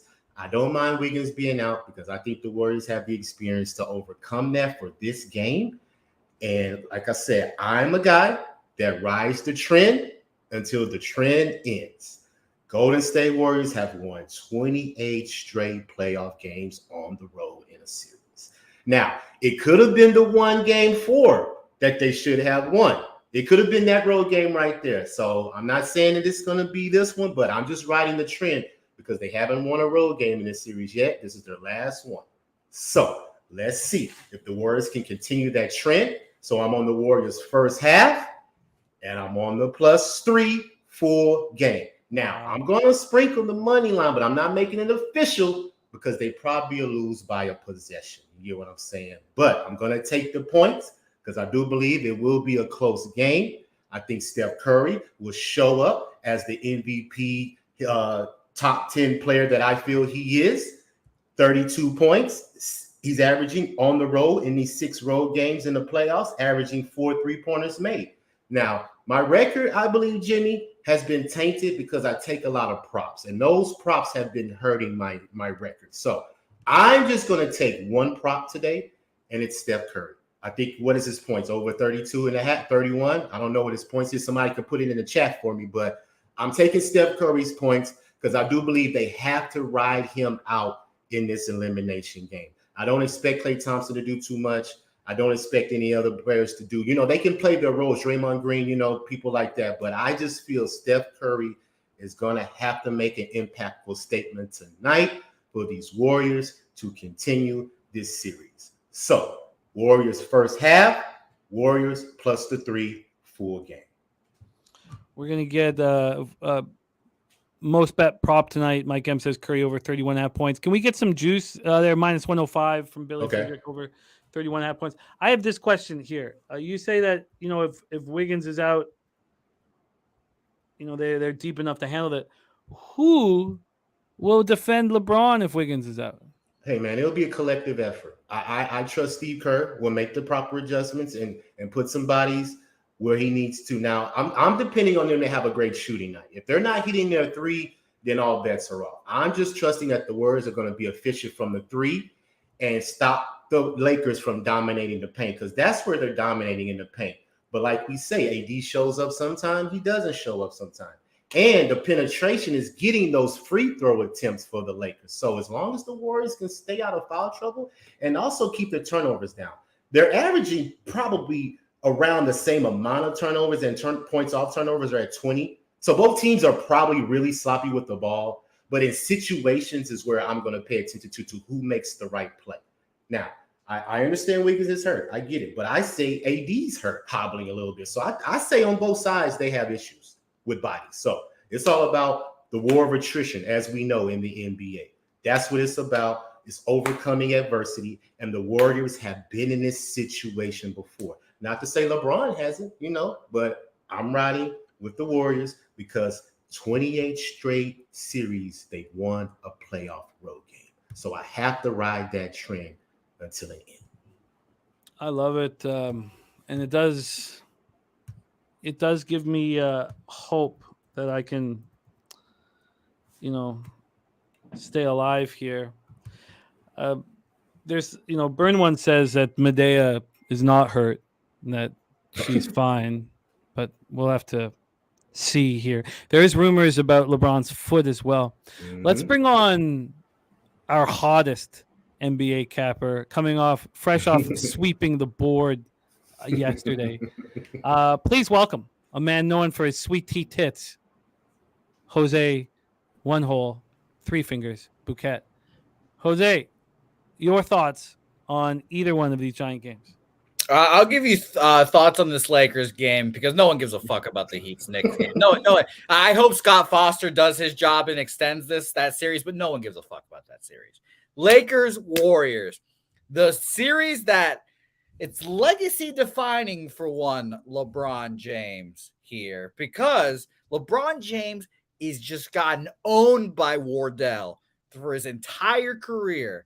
Oh, and I'd hate for Wardell to win this series and give me more ammunition on my fire that Wardell, Stephen Curry is better than one Kobe Bean Bryant, the 11th best player in basketball history, compared to the 10th best basketball player in NBA history. I'd love all this. And guess what? The narratives, and I just got the facts from the league office.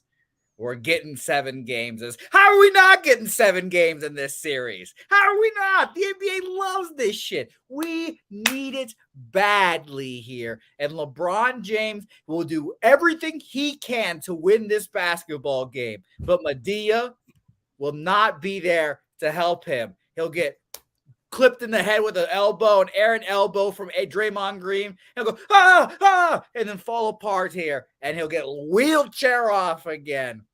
Warriors win this game.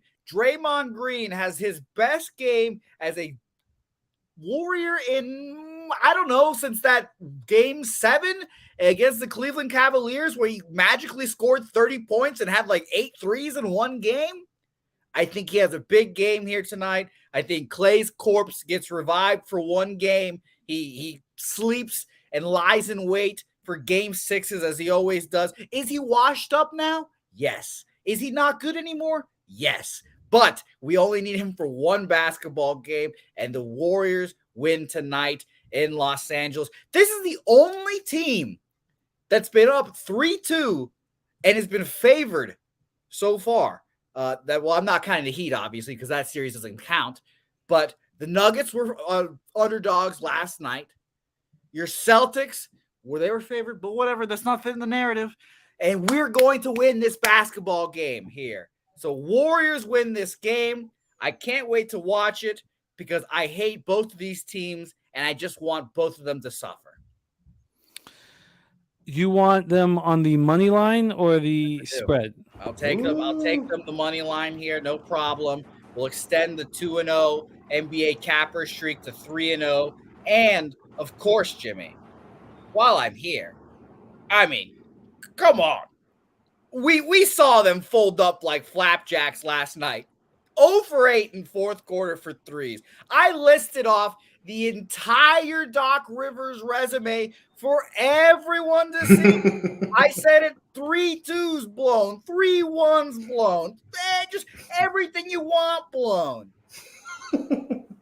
and he's going to blow me from behind here Oh. in Game 7. So Doc Rivers folds here again. The Celtics win. The Celtics are the balls here, and this is going to be a rare parlay for the kid here. Warriors, Celtics parlay together, money lines, because the Celtics, they're 7-point favorites. What could possibly go wrong? It's not like they've lost the 7-point favorites at home this season already. The Celtics win this game. Joel Embiid leaves Philadelphia, and the city of Philadelphia goes into fucking shambles. I don't know about all that. Guillermo Zertucci is interested in booking your action, Jose. So Guillermo, I don't want to take Emilio's wedding money from you, Guillermo. I don't want to do that to you because I'm the hottest NBA capper in all of the internet. They'd say 2-0 my last 2. LJ, I can't argue that. Well, let's keep it going because I'm on the Warriors too, bro. Let's go. I'm in good company. Exactly. Let's do it. I'm not stressing. No sweat from these palms. Hey, No sweat's only dedicated on Sunday when I have to watch Joel Embiid pray for fouls. By the way, Guillermo, I did have to send 100 American to our friend Kevin Reed, which was painful. And it was 142 Canadian. So Damn. He's got a hella Crocs to buy after that now. Fuck. Okay, but G does want to take your action if that interests you. Bo Jackson says you're hotter than dog shit. Yeah, that's hot. That's piping hot coming out of an animal. Wow, I didn't realize it was so hot. When you pick up dog shit, you figure that out. Wow. yes. I know Jimmy doesn't have a dog, so I know he doesn't know what this is like. No, I don't. And I told you when I did gather up dog shit from the park and light it on fire in front of my friend's house, he came out and called the police. Well, It's kind of bitch that salad eater is. All right. Jose on the Warriors money line plus 138. LJ on the Warriors first half plus 1.5 minus 106. Full game plus 3 minus 102. And the over Curry over 31.5 points at minus 102. Man, you guys would be pissed if I started paying you guys in Venezuelan dollars. Start making bets. I'll give you 100 Venezuelan. This is like $2 American. You guys would be fucked. Mike M says I could have got away sending 100 Canadian. I didn't know. I didn't know that was an option. No, I stopped using Sports Insights. I started using Action Network for a tenth of the price because all I'm looking, same company, same numbers. So I stopped. That's a big change. Yeah, it's because it used to be pay the most money and get the best data, but no, it makes sense since they're the same company. Yeah, it just didn't make sense anymore. But are you just like no more splitting it up with the homies? Well, they want to wait till football season's back on. They're fair. Whatever. All right, great stuff from Jose. Stay with us here, but our man LJ, I know you got to run, so I don't want to keep you any longer than you have to be here. But thank you so much for your action here. LJ's on the Heat -6 -108. He's doubled up on the Warriors first half and full game, and he's on Curry over 31.5 points. Let me just say this to you, LJ. I hope you are right. Please be right, Jose. Please be right. Please be right. LJ, my man, please follow LJ on Twitter at LJ Sports Media. LJ, any last words for our Capper Sport in the show? And Jose, stay with us before we put a bow on this. Hey, no, man, just keep supporting, everybody in the chat. Show me love every time I come on, man. I love the support. People hit me up on Twitter, thanking me for my plays. I've made them some money. So I'm just going to continue to keep doing hard work, man, and giving you the research and giving you my data on how I break down these NBA games. And I'm thankful that you've allowed me to do this on your platform. So much love to you, Jimmy. Jose, appreciate you too, sir. We're going to ride tonight. Hopefully we cash, And hey, let's just keep getting this money, Jimmy. So till then, sir, I will be with you next Friday. And let's keep it going. Respect, my friend. There he is, LJ from H-Town. Morgan Spooner says, why Jose making so much sense? Look at that. Now that LJ's gone, let's have the conversation. Where was LJ? Was he in fact in a Panera bathroom? I don't think it was a Panera bathroom because it was quiet. True. Well, Paneras are rather quiet. They don't have much business nowadays, unfortunately. At poker nights all growing up, my friend, a great comedian named Peter Kalamis, he has this gag where he takes out a vase. If you give him a vase, Sure. he can portray an airport bathroom with the vase. Yeah, and it's hysterical. But he needs the vase. He needs the echo for the horrific sounds that we hear in airport bathrooms. And if anyone wants to try it, if anyone wants to grab a vase and do their own airport bathroom, the key is not the the horrific sounds that you think of. The key is the coughing. The coughing after the horrific sounds. That's where the big laughs come from. The big laughs come from the coughing. There we go. Pope Buddy's Nervic says Kimura favorite again right now at Woodbine. And we put a bow on today's show looking for the sweep of the week for the second time in 3 weeks. And I only did 2 shows last week. So we're in a really nice spot where if we win today, we'll have won 9 of our last 10 shows. So we're doing everything that I want to be doing here on the show, and it makes me proud. And we couldn't do it without these great cappers in the chat and Jose doing such a great job producing. Let's review all action here. Talking about sweeping the week. I'm 4-0 in NHL, and I'm going heads up with Bobano. I'm on the Leafs -1. Everybody's gotten off the train. Good riddance. I low-key think the Leafs might do this. Oh, The script writers are in after that win. It got my fingers tingling. It got my Red Sox senses tingling. I did not want to bet the Leafs. I did not want to, but after a while, I felt like I must pull the trigger. Yeah, if they win tonight, it's on. It's officially on. Oh, if they win tonight, I'm probably step off. I wouldn't take them in Game 6. Now, then there'll be pressure on them all of a sudden. We've seen what they've had. How they've been the pressure a little bit better this year. But Bobano's on the Panthers +152. We're going heads up. I'm on the Oilers -1 at +127. That's a much better line that's available now. Now, if you wanted that -1, oh no, it's fine. -135 and +170. I got -125 and +180. So not much difference. Bobano's on the Oilers. Team total over 3.5. And first period, both teams score at +140. Then in MLB, Jose's on the first 5 under 4 in Cincinnati, Miami. Bobano on the first 5 under 4.5. Bobano's on the over 8.5 in Seattle, Detroit.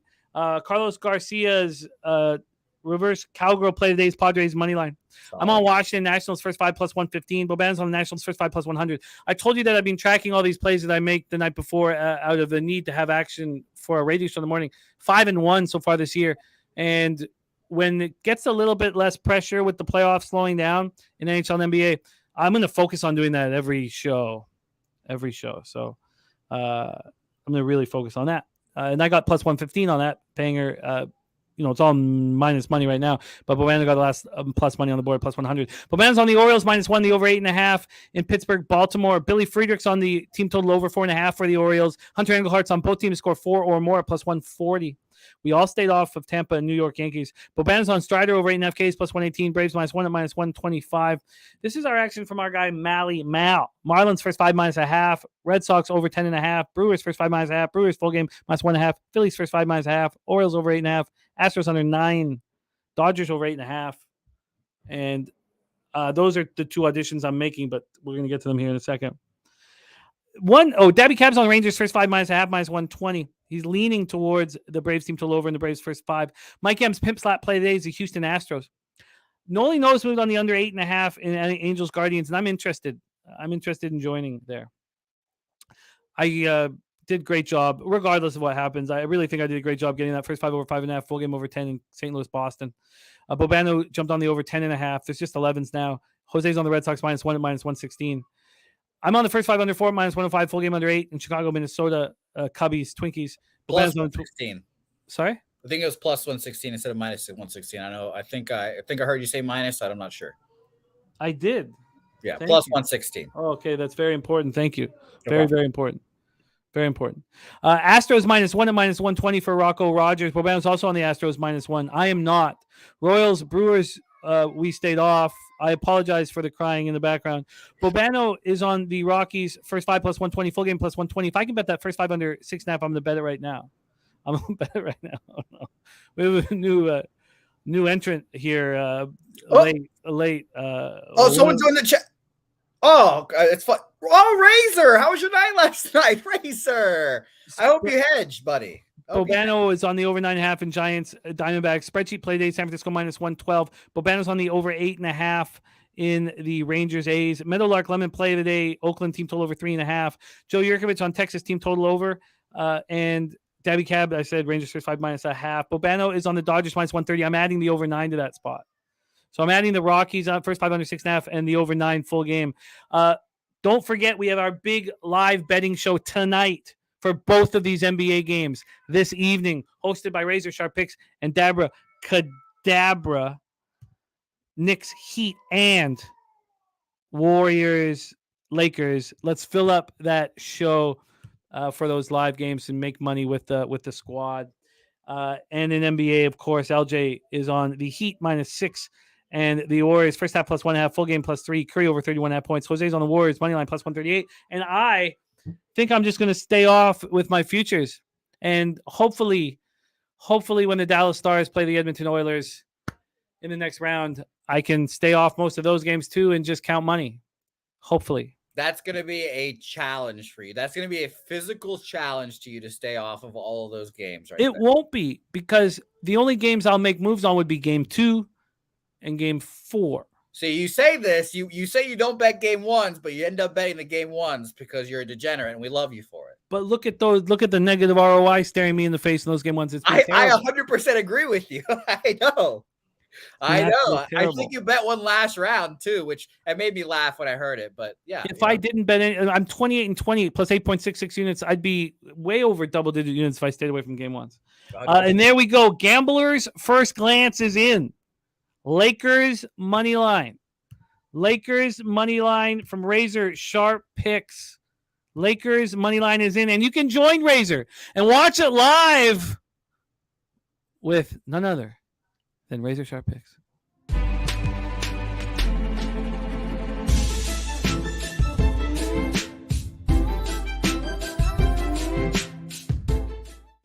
That Razor, is our show for today. Good actor, that Razor. Tonight, NBA live stream on Pub Sports Radio. Jose, who are you rocking with today in Say Hey Plays of the Day? Good question. It's one. Connor Mac Picks joining us for a full slate of baseball. So that'd be a whole lot of fun. I've tweeted some of my action already, so follow me on Twitter if you're interested. But the show will obviously be great. We'll have a whole lot of laughs at the 76ers, laugh at the city of Philadelphia, laugh at the California, just point and laugh. Just point and laugh. Jimmy, I want every single one of Razor's horse picks to cash too. Jimmy, it's sad. I send Razor's horse picks to my friends every time, and they cashed yesterday, and I was celebrating Razor's name. And then when it comes to nighttime, I hope he lose every cent for the 76ers. I hope he bets enough horses that it covers his losses, because he's going to lose all of his money, and I don't want him to do that. I told him to hedge at +200. I asked him, hey, Razor, it's your time. Put a K on it, put 2 on it. I don't know. Okay. That is our show for today. Jose, can you please bless our action with some caliente leche? Some little lechita, as they say. I think, obviously my mother doesn't watch any of these programs, because why would she watch anything that I do? But I think this would be her favorite part of the program. I think she would really appreciate the time and effort that we go into extracting the leche. You need to go 3 hours and 12 minutes of capping hard before you get to the leche. And I'll tell you right now, when you think about the 76ers folding like fucking losers, just remember that we're lecheing the bookmakers at the same time, damn it. Suck it, Razor.